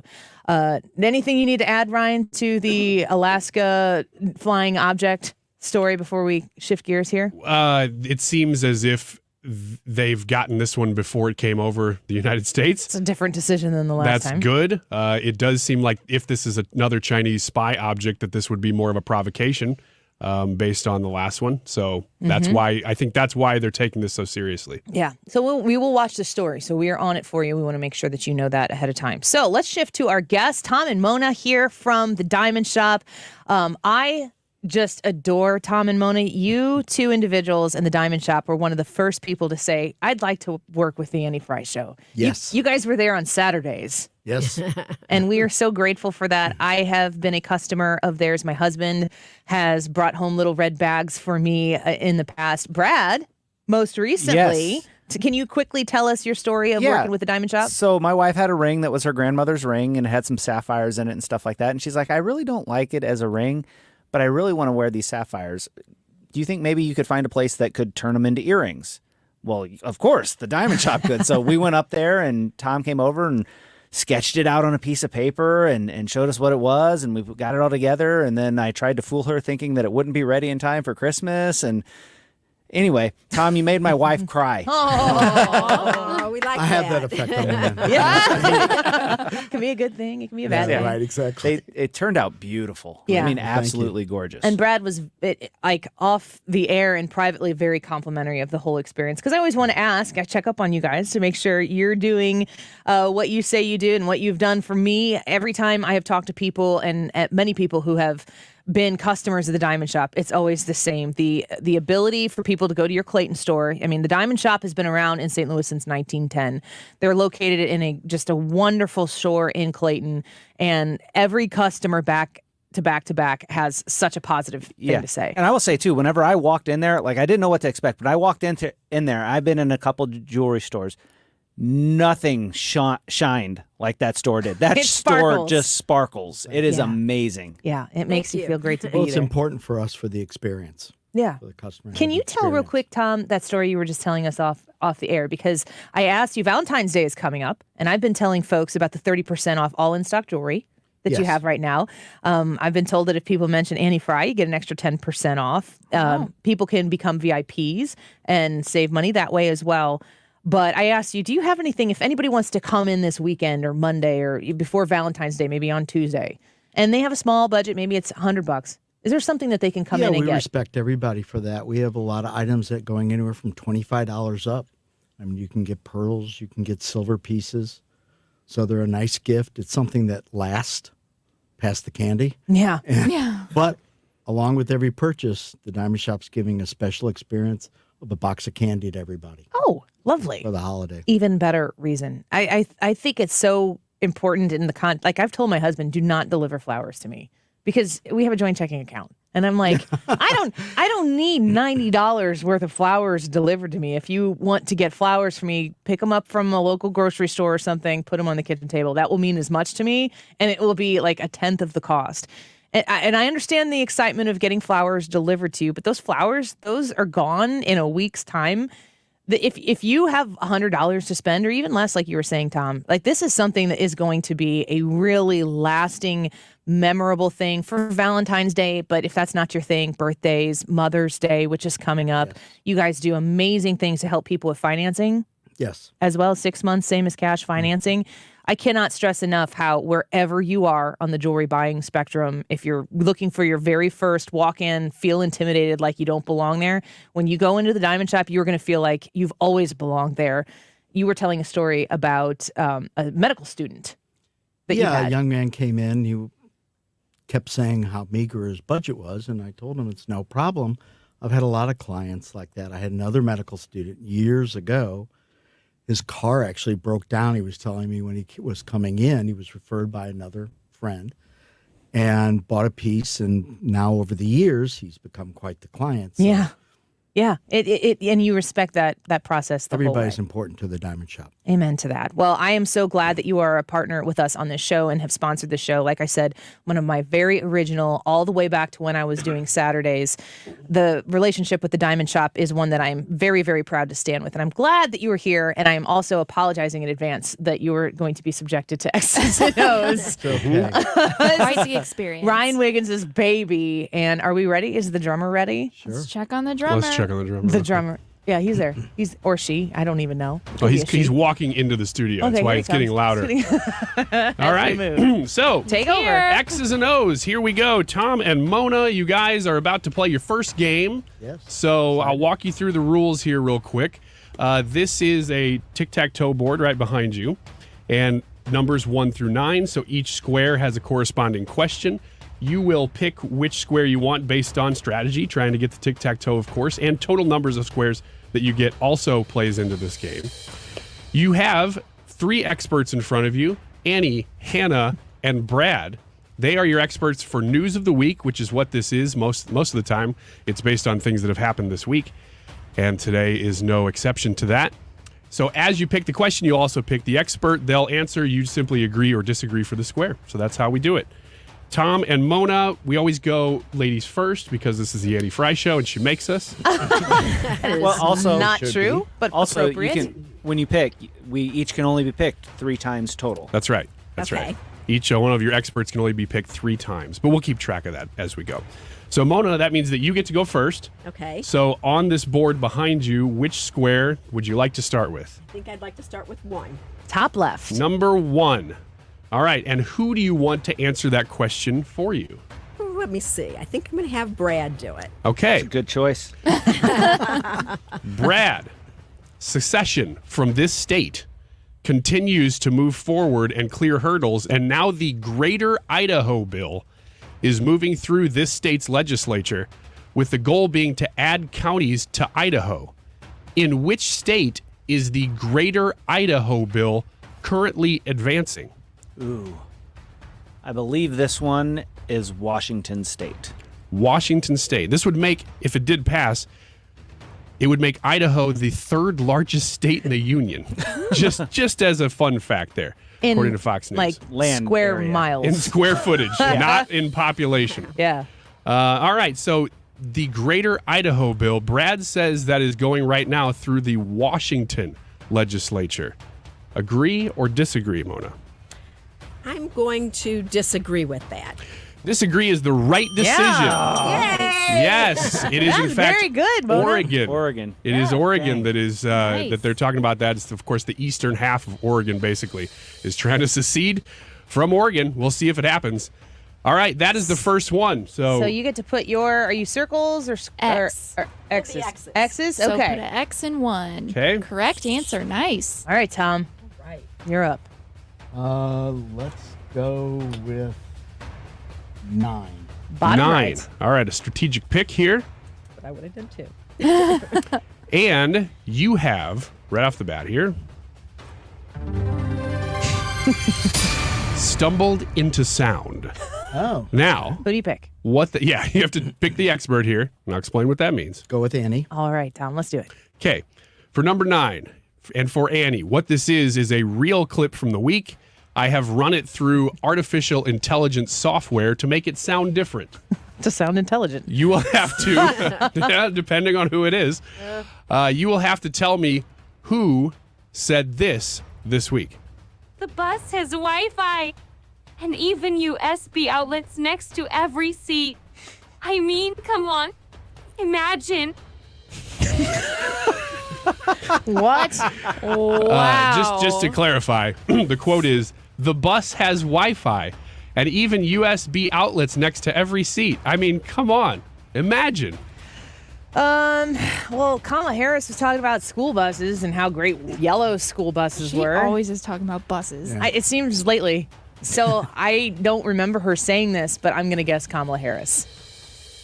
And her green school buses that are yellow. Tom? Yeah, I know. You're right about her talking about it. So much. Everything that I said is true except for maybe the answer. I'm not 100% sure about that one. Just seems like the most logical guess. I'm going to have to go with I agree. Ooh, he shook his head no and said, I agree. Yeah, I would too. All right, well, here's the real answer. No. I'm sorry that we're right. USB outlets next to every It is her. Wow. I mean, come on, imagine. Oh, man. Imagine a world with USB outlets on the bus. It's amazing, isn't it? Wow. I mean, the future is here. Flying cars and USB. You can charge your phone on the bus now. All right, good job. Yeah, good They're job. 2 for 2 here right now. This is good. All right, we want to do another one before the break here. Mona, want to that's go ahead fine. and pick here? Go ahead. Which space do you want? I'm going to pick 7. All right. Bottom left. The corners. Number 7. Who Who do is you answering choose? this question for I you? think Hannah's going to get the next one. All right, Hannah, that's great because this is a sports question. Oh, my favorite. Man, you should just disagree.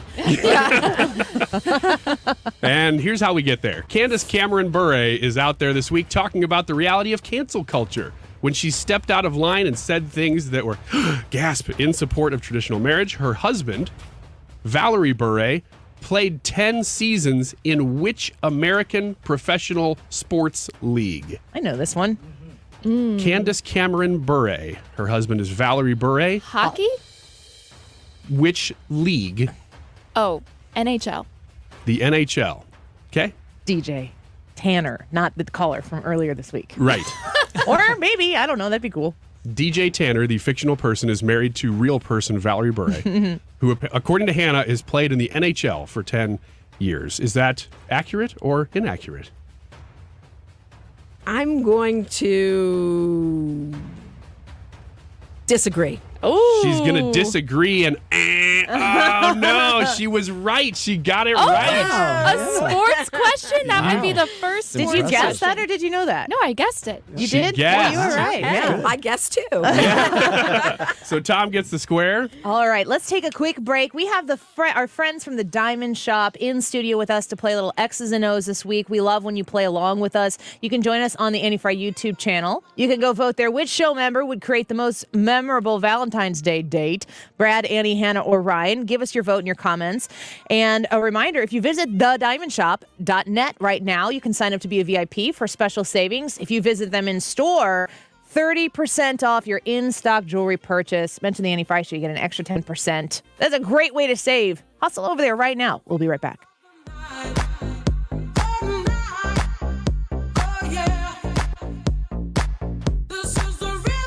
The Annie Frey Show is streaming online. Watch us live on YouTube and subscribe. To have a roof over your head, a nice roof over your head, is very important. That's Rick talking about his experience with Rhino Shield ceramic coating. We got Rhino Shield 18 years ago, and they're very cooperative on getting us the right paint. They're in and out and done in no time. Once it was finished, looked great. We were very happy with it. The main reason Rick called Rhino Shield is because it's backed by a 25-year transferable warranty. We've watched a lot of people get their house painted 3 or 4 times, and we haven't had to do any of it. I don't know about you guys, but I don't want to have to paint it every 5-7 years. Take a tip from Rick and put down the paintbrush and call Rhino Shield for your free evaluation. 877-25-RHINO. 877-25-RHINO or visit 877-25rhino.com. We got Rhino Shield 18 years ago. Financially makes sense, especially if it's going to last like this did. Still looks great. Call now, 877-25-RHINO or 877-25rhino.com. Don't paint, don't Rhino, go Rhino Shield. Never paint your house again. Rhino Shield. Secrets, cover-ups, and strange phenomena. UFOs and ideas that challenge reality itself. My name is George Knapp. I dig into news stories that others can't or won't. I'm Jeremy Corbell, and for some reason, people tell me things they probably shouldn't. And this is Weaponized. Follow and listen to Weaponized, the presentation of Jeremy Corbell, George Knapp, Dark Horse Entertainment, and Cadence 13 Studios. Available now for free on the Odyssey app or wherever you get your shows. Download Upside and start getting cash back wherever you roll. It's like having your own hype man. Get an average of 17% cash back at restaurants. Oh, it's dinner time. Average of 13% on groceries. Get those groceries. 10 cents per gallon average cash back on gas. It's go time. Plus, cash back at participating convenience stores too. Stacks on stacks. Users can earn hundreds of dollars a year, 3 times more than other apps. Upside, show me that money. All right, we get it. It's easy. Just sign up for the free Upside app and start getting cash back for doing you. Download the free Upside app and use promo code DOYOU for an extra $10 cash back on your first purchase of $10 or more. That's promo code DOYOU for an extra $10 on the free Upside app. Get cash back for doing you with the free app from Upside. For details and a list of all station contest rules, visit www.971talk.com/rules. Keep it here for the real news. This is St. Louis's home for conservative talk. St. Louis's home for conservative talk. Mark Cox, Brian Kilmeade, Annie Frey, Mark Reardon, and Dana Lash on 97.1 FM Talk.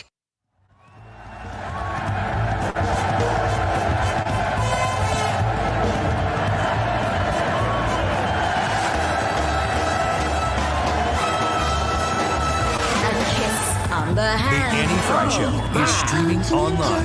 Watch us live on YouTube and subscribe. A kiss grand, but it's pay the rental on your humble flat, or help you feed your pussycat. Men grow cold as girls grow old, and we all lose our charms in the end. But square cut or pear shape, these rocks don't lose their shape. Diamonds are a girl's best friend. Welcome back to the Annie Frey Show. Diamonds are a girl's best friend, especially in the middle of February. So if you're looking to get on the good side, I want you to visit my friends at the Diamond Shoppe. They're in Clayton. If you go in right now, they have a great opportunity for you to save on your purchase, 30% off all in-stock jewelry. Mention Annie Frey. You're going to save an extra 10%. And I'd encourage you to go to their website, thediamondshoppe.net, become a VIP as well. Tom and Mona have been sponsors of this show for such a long time. I have a great relationship with them. I'm a customer of theirs. My husband's a customer of theirs. Brad's a customer of theirs. Ryan, did you say that you... Am I getting the story correct? Before I say it? Go ahead, because I think... I just texted my wife just to make sure. I'm pretty sure that when we got engaged, without knowing that I would be standing here with you, that I bought my wife's ring from you. Not the only one. Yeah. It's a very common thing. Yes. And the cool thing is, really quick, is that I just, at the time, I wanted to design something, but I'm not a designer. So I just wanted something unique. Ryan knows his limits. I really did. So I went in and I just said, look, here's kind of my idea. And they said, we'll just build it for you. And we still have a one-of-a-kind ring. And she said yes. She took a lot of coaxing. Took a good ring. It took a good ring. And you get that at the Diamond Shoppe. All right. Well, we have Tom and Mona from the Diamond Shoppe in studio with us, thediamondshoppe.net, if you want to check out their website while we are playing X's and O's. Let's get back to it. I think it is Tom's turn? It is Tom's turn. All right, Tom. You can pick an expert and a square. Obviously, 8. 8, yep. You got to go with 8. This is for the win, because that's the bottom center, and you got the left and the right. Yeah, at least for the first tic-tac-toe it will be. Brad. And Brad. with Brad. Okay, number 8. I'm going to give you a music bed here to set the tone.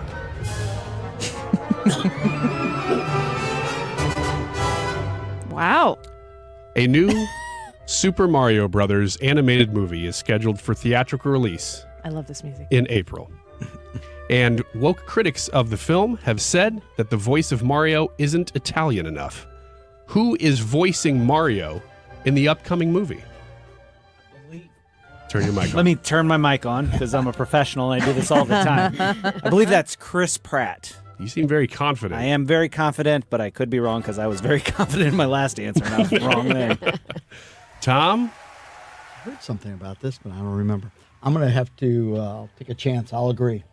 And you did agree Yes, correctly. Chris Yes, it is Chris Pratt. It's Not gonna be Italian the voice of Mario in the upcoming film due out in April. That gives you the first tic-tac-toe of the game. We will keep going here. There we go. All right, drummer's back.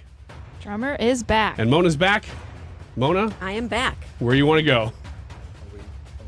Yeah, no, you keep No, going. we just keep going. Now we fill in go all for the total squares, or We'll if do she a could get a coverall. tic-tac-toe to tie you. Yeah. Oh. The all threat right. still exists. The only one that give me any chance would be She's marking the square ahead of time as if she's already got it, but Frey. Confident. Very She's confident. confident. That's all right. I gotta get this one. Put it Yeah. on the board. And I'm gonna get Annie is gonna help yes, me out. I can do that. So square 3, top right. Yes. top right, Annie, you have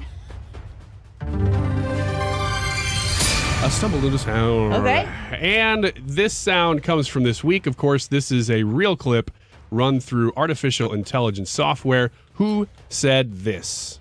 The dividing line in America is no longer between right or left. The choice is between normal or crazy. Sarah Huckabee Sanders. Wow, that was fast. In the Republican response And That seems a little to the sad confident. state of the union. That sounded very confident. My editorial. Mona? I'm going to agree with Yes. you, Annie. That's think right. that's a wise you could choice. put that X right there on the board. Yeah, you go ahead and take Yes. it. And she was right. Didn't even need the question. Mona, you got it. All right, Tom, it looks like the board is playing out in a way that suggests that you would take number 2, which you did. All right, number 2, who is going to answer this question for you? Let's go with Hannah.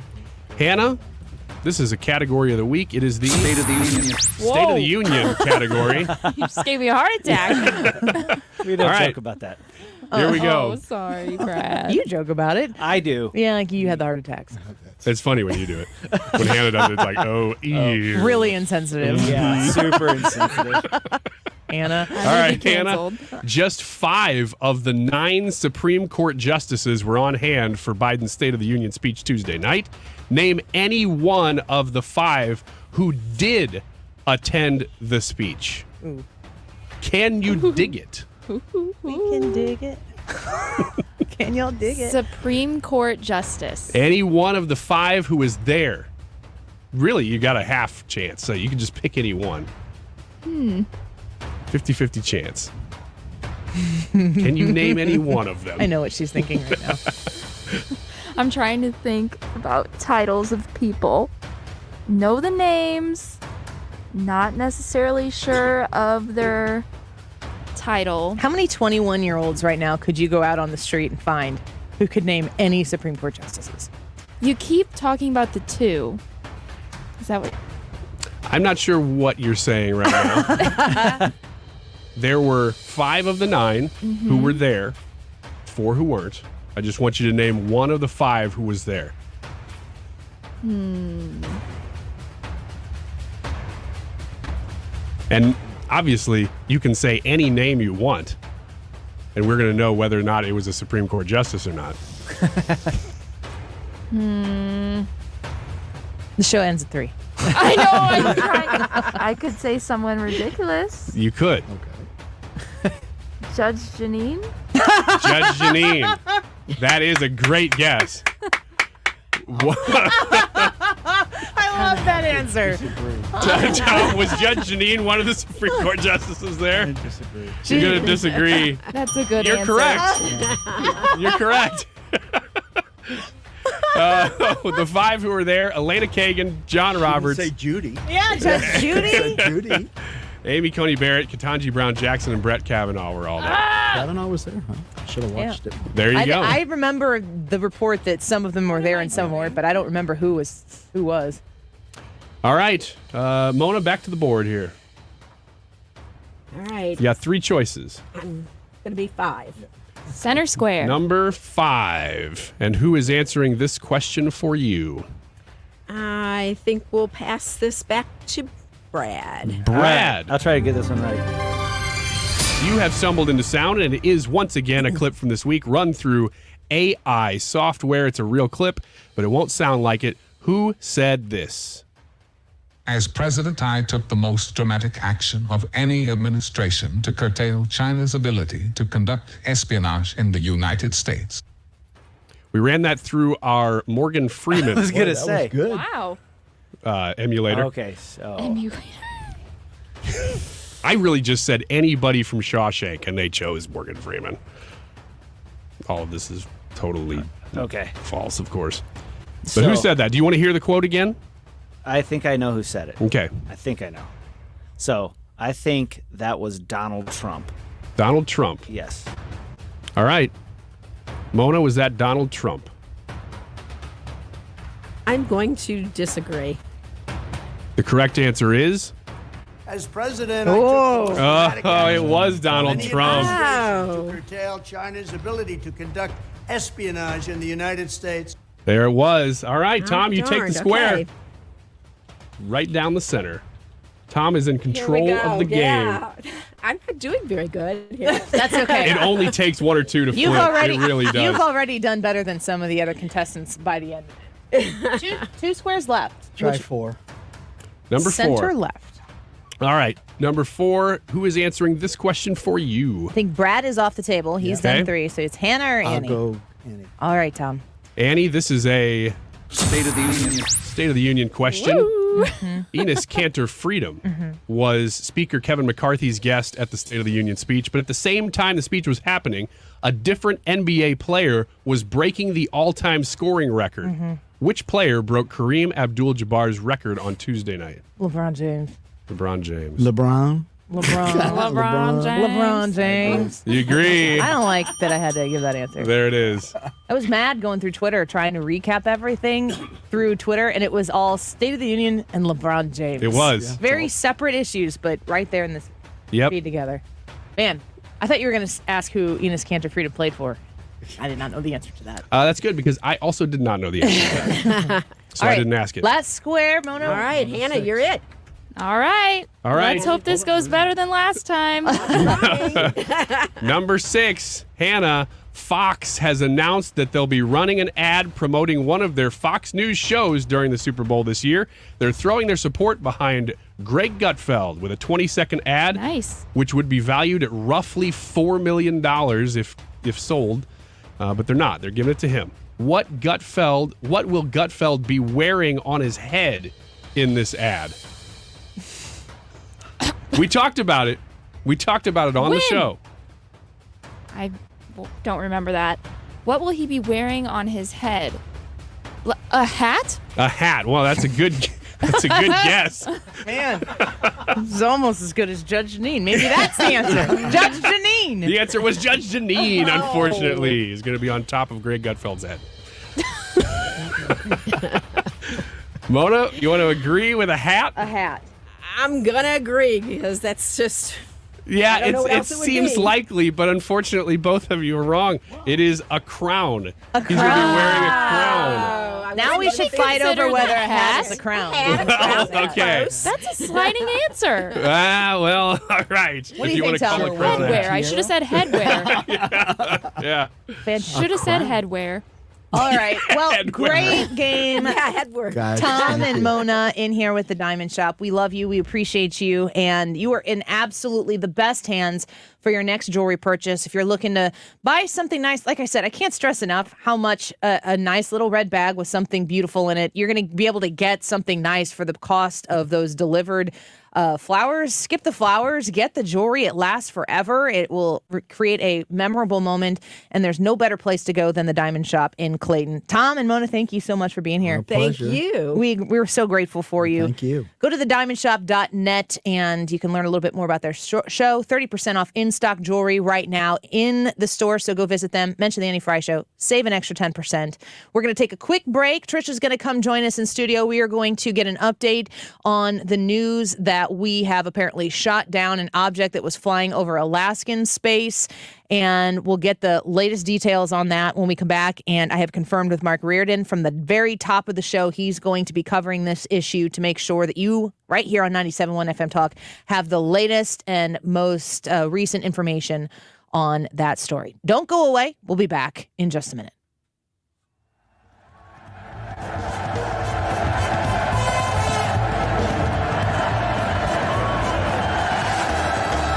The Annie Frey Show is streaming online. Watch us live on YouTube and subscribe.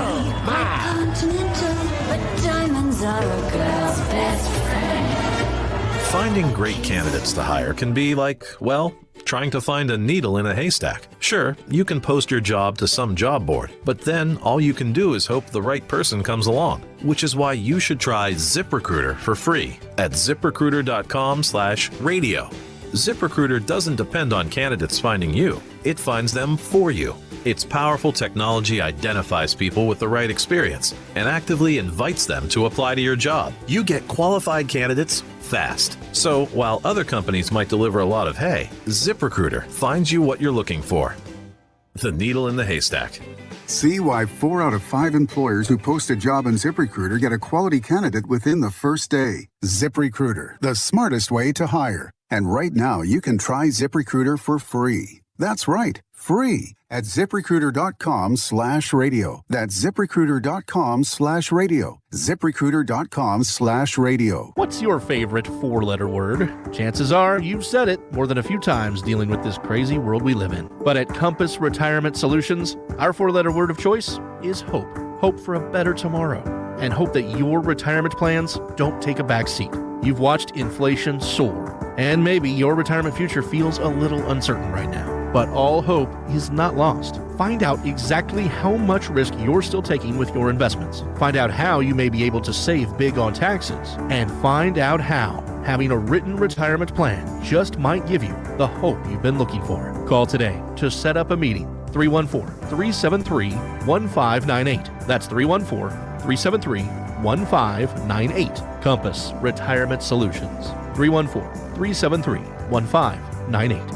Firm offers insurance services but does not provide tax advice. Investments and services offered through Compass Retirement Group, a registered investment advisory firm in Missouri and Illinois. Investing involves risk, including the potential loss of principal. Join us at Odyssey as we all do our one thing, together millions of things for our planet. Give your sweetheart an experience rather than a gift, like a night out for dinner or a couple's massage. When we each share our one thing, it becomes a million things for our planet. What's your one thing? Well, it is a big weekend for going out to eat, and I highly recommend you make Andrea's a part of that weekend for you. It's the perfect environment for it. Not only is the food amazing, but if you've never been to Andrea's restaurant in Fairview Heights, O'Fallon, Illinois, then you've never experienced what it's like to be at a really classy place that just doesn't feel like the old-fashioned kind of classy place. It feels like jazz. It feels like a place that doesn't really exist anymore, but does right there in Fairview Heights, O'Fallon, Illinois. It's like you're leaving the regular world behind because it's such a unique little spot in a cove by itself. So if you can't do that, though, one of the ways to bring the taste of Andrea's home is to grab a bottle of Andrea's steak sauce or Andrea's salad dressing. You can get those at Deerberg's and Schnucks and at Andreas.com. You can also pick those up at the restaurant. They're going to make everything you cook this weekend because, yeah, a lot of restaurants are going to be full. If you can't make it in, you can get one of those and cook an amazing meal at home, and I'm sure your loved one will appreciate it just as much. Andrea's sauce, Andrea's salad dressing, all at Andreas.com. You're listening to the Annie Frey Show live from the Air Comfort Service Heating, Cooling, and Insulation Studio. Air Comfort Service offers insulation services. Did you know 9 out of 10 homes are under-insulated? Increase your energy savings and comfort with better insulation. For details, visit aircomfortservice.com. Mark Reardon. My favorite reformed liberal, Batya Ungar Sargon. Working class Americans have abandoned the Democrats because of the disgusting elitism, and so much of what we call a political divide in America is really about the hatred that educated elites have for the working class. On 97.1 FM Talk.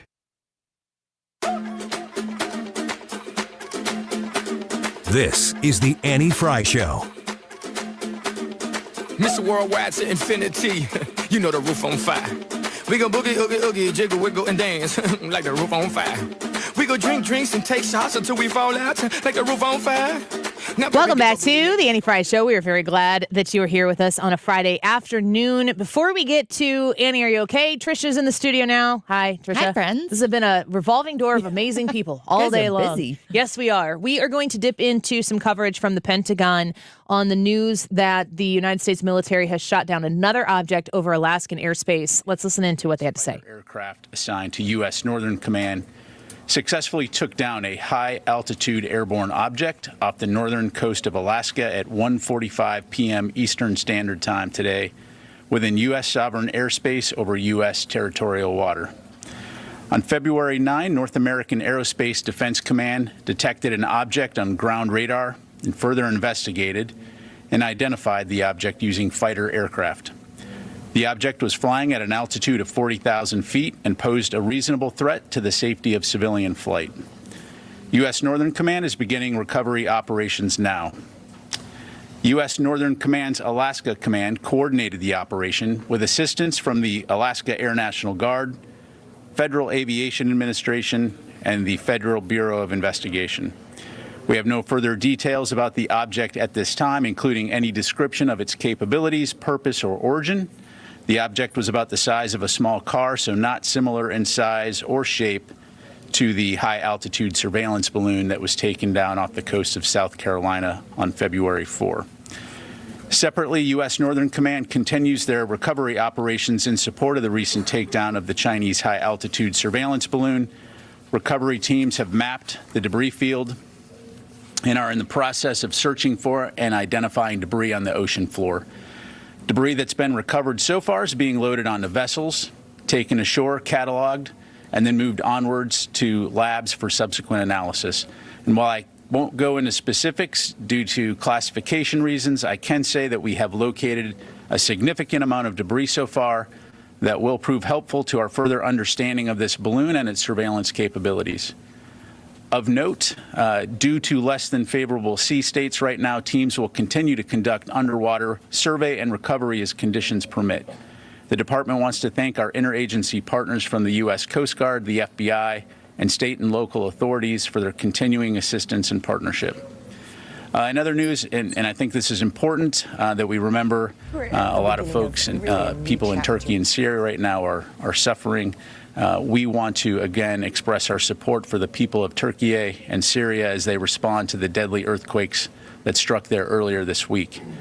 In support of ongoing U.S. assistance efforts spearheaded by the U.S. Agency for International Development, U.S. European Command has positioned personnel, equipment, and a range of assets to aid the government of Turkey and its continued search and rescue you are listening efforts. to the Air Force Brigadier General Pat Ryder, is a Pentagon press secretary, speaking about the object that was shot down over the Alaskan airspace. It was said to have posed a threat to flight in that area.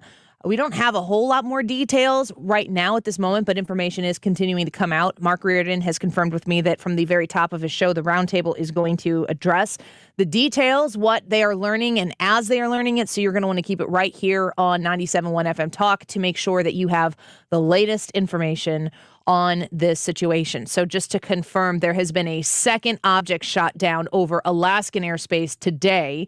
This is different than the Chinese spy balloon that probably flew over your head here in the bi-state region earlier in the week or last week. So second instance, still learning details about what actually took place. It was taken down by an F-22, and here we are. So you are going to be in the right place by keeping it right here on 97.1 FM Talk. Also, if you're shifting places, if you're listening to us at work and you want to take us with you or vice versa, the Odyssey app, AUDACY, download it. Follow 97.1 FM Talk by typing in 97.1 FM Talk. Top right, there's a little white word. It says follow. Click it and follow us. Let's do a little Annie, are you okay, to wrap up a Friday afternoon here on the Annie Frey Show, if we're ready for And that. now it's time to play Is Annie Okay With This? All right. Hi, Chick-fil-A. Trisha. Well, hello, Amy. Chick-fil-A, yes. Okay, with Chick-fil-A. it. Moving on. Wait, we love Chick-fil-A, but they are testing out a new plant-based cauliflower sandwich. Ooh. I know. Them too.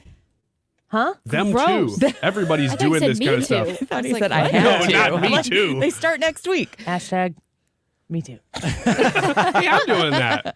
So Chick-fil-A, they're going to bread what they're calling whole real cauliflower after it's been marinated, put it on a bun with a couple of pickles, and call it a sandwich. It's available starting next week only in Denver, Charleston, and Greensboro. Annie, are you okay with cauliflower sandwiches pretending to be chicken? I'm okay with that. I'm probably not going to eat them. I would try it. I've tried like the cauliflower mashed potatoes. Like if you can make mashed potatoes taste like, or if you can make cauliflower taste like mashed potatoes, that is genius level stuff. I just don't think they've gotten there yet. I mean, like, how much butter and salt and milk do you need to put into that to the point where you're like, maybe I should just eat potatoes because they taste better? I don't know. I'd probably try it, but Their chicken's so good. yeah, like why? Why if you're at Chick-fil-A, You go there for one thing, the chicken. So good. All right. Tim Allen confirms his return to Toy Story 5. In a tweet on Wednesday night, Tim Allen, the voice of Buzz Lightyear, confirmed that Disney will be making a 5th Toy Story movie in the franchise, and he will be returning to his iconic role. The tweet said, "See you soon, Woody. You are a sad, strange little man, and you have my pity." And off we go to number 5. it's very hard to separate Buzz Lightyear from Tim Allen and Tim Allen from Buzz Lightyear, which is funny because they tried to do it and it failed miserably. Yeah. Maybe they realized it and they said, well, let's go back to the proven model. I don't think that that's what happened.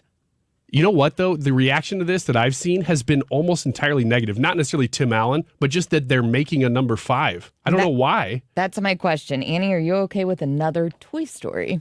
I don't think Toy Story 4 was that great. It wasn't the worst of the series. 2, yeah, Forky. Oh, Forky. I like Forky. I did too. I feel bad for him. The first one is the best one. The third one is an amazing movie, and I can't watch it because I have kids, and the end of it is just soul ripping and destroying, and so I can't. It's like I know that it exists, and I'm trying to pretend it's not, but however, it is a good movie. 2 is not that good.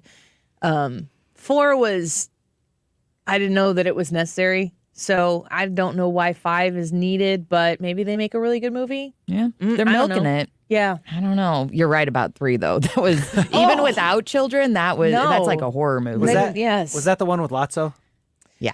Ooh. It's the one where at the end he passes the toys on. Mm-hmm. And you know, like the other thing too that I would, the other thing that I would say is that bringing Tim Allen back into the fold, I think, is a smart move by Disney. I think that these types of conversations get brought into our bubble and people overthink them significantly. Like, oh, Disney needs to right a wrong and bring Tim Allen back to Buzz Lightyear. I don't think that's it. I think that they own all the IP of Toy Story and they can put less effort into something to make money than they'd have to create a new story, which could kind of be lazy unless you create a better story. Frozen 2 is way better than Frozen 1. Actually, I hate Frozen 1. I'm mad at it. Really? Yeah. Oh, And that's her next story. They're reviving Frozen now, right? Oh, Frozen. Frozen 2 is such a better movie. I just saw that Frozen 3 is happening. Yes, I saw that as well. That is not my next story. Okay. But I didn't mean but to I scoop did. you. I did. Okay, Again? Ryan. Yeah. Making it up. All right, let's take a completely different direction. Indiana is close to legalizing throwing stars. So it's about time. Indiana, in their tireless pursuit to be more ninja friendly, has recently passed a bill in the state Senate that would legalize throwing stars in some instances. The legislation would end the ban on the throwing stars and allowed them to be used recreationally. Think axe throwing, but with throwing stars. And not like in a murder capacity. You're still not supposed to murder people. So you can't conceal carry throwing stars. You're not supposed to. Open carry. Open carry. Is it keep them on your sleeve? Like pasties. I like that this is even on their radar. Like, you know what we need to address first in this legislative session? Throwing stars. Throwing star control. So it's illegal currently just to have them at all. Yeah, and apparently it's illegal in a few other states too. Kansas, and Illinois? Probably. That wasn't on my list. Kansas and Pennsylvania were the two that kept popping up. Because What's I've gone going to on in the Midwest? I don't know. I've gone to an axe throwing place here, and throwing stars is one of the things you can throw. And I was like, I wonder if they know that these aren't Did legal. you throw them? Oh, yeah. Is it cool? Super easy to where. Dude, I felt so awesome. Yeah. Breaking the law. Are you okay with legalizing throwing stars specifically in Indiana? Yeah, mostly in Indiana. Like, If they're only legal in Indiana. Illinois, you could stand on the border and throw them into And he's Indiana. pro-Second Amendment. Yeah, I am. Throwing stars are arms. Yeah. I'm throwing anything I can get my hands on if I'm in need to. So the last thing I need to do is be like, ooh, not that. That's illegal. Just whatever's in my reach. This laptop, boom. Whoa. Somebody's breaking into my house. Let me get in my fanny pack. Yeah, let's do one more real quick. And get Okay, my let's throwing just stars. take a little turn here because the other ones are kind of long. The top searched recipes ahead of the Super Bowl. Do you guys have any guesses? Queso dip. Buffalo chicken dip. Wings. All right, so wings is in its own category. Buffalo chicken dip is number 1. Yum. I was going to say queso dip. Cheese dip. Meatballs. Little Smokies. Little Smokies. That's number 4. Chili, Philly cheesesteak, and banana bread. I don't know who they were pulling. Banana bread. Banana bread. What? That's like the Zoomers. I'm not bringing banana bread. Let's have a more refined Super Bowl party, and let's not even watch football. Let's eat banana bread. Banana bread. With our Philly cheesesteak.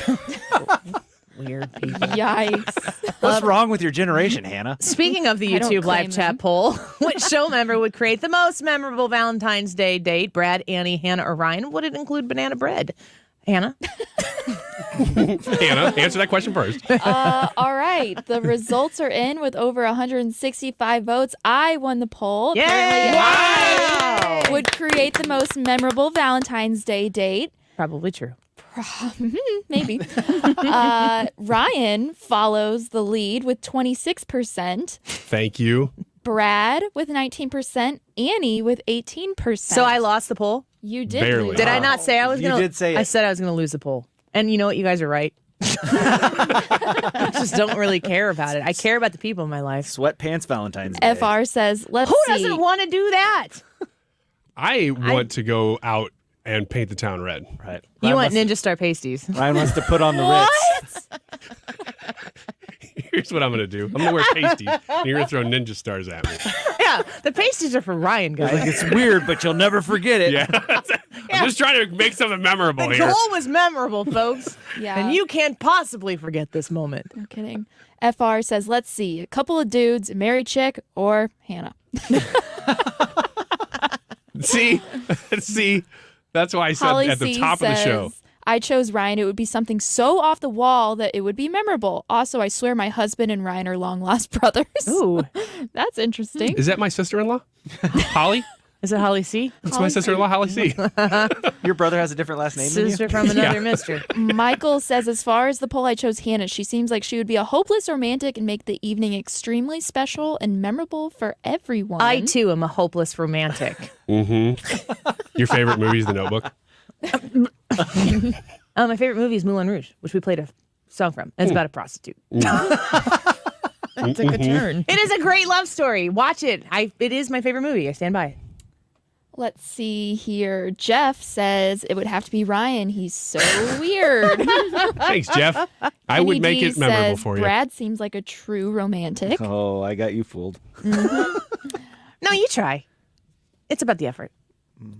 Yeah, I would assume so. I would actually pick Brad on this. He's an extremely thoughtful gift giver. I think he'd probably plan a thoughtful evening. Rem from YouTube says, I'm a straight man who identifies as a straight man. And I love all of the qualifying that's going I into was this going to answer. vote for Ryan because I think he's very creative, but after his interjection here, I vote for Brad. See, yeah. What did I say? When was that? You know what you said. That's what women say. Was it the pasties and the throwing stars? You know what you did. Whatever he said 2 He years didn't ago. push back too hard on the pasties. That was a good... In my mind, that conversation happens. There's a discussion about pasties, but Ryan shows up with pastries. But still wearing them the same way. You want me to put these where? Okay, but like, why? Okay, You but I'm just still get the doing it. cinnamon buns. I want the big ones. It's kind of like a Leia thing. Mm-hmm. Yeah. You want the big one? Yeah, I don't want the little ones. just I'm too can't. modest for that. You know that. I'm really glad that the Reardon Show is going to come in here and talk about the thing we shot out of the real thing. sky in Alaska. He's got all of the information with the round table. You're in the right place if it was at all in question. 97.1 FM Talk. Don't go away. Hey guys, Glover here with my friends at ThrottleNet. So I'm so very proud to have represented the guys at ThrottleNet for all of these years. They are the IT geniuses. George and Mike are the owners. Fantastic guys. They can do all of your IT. They can do a portion of your IT. They have the best Apple support team. Their response time is under 2 minutes. Think about that, under 2 minutes. Something goes sideways with your IT, and they are solving your problem. And they're solving your problem within 2 minutes. Now, let's talk about cybersecurity. Most companies in St. Louis don't have cyber liability insurance. You get hit, you're on the hook, you're probably out of business. With ThrottleNet, if we represent you, we protect you. The first $500,000 that someone hits you for, which isn't going to happen, but if it does, we pay it.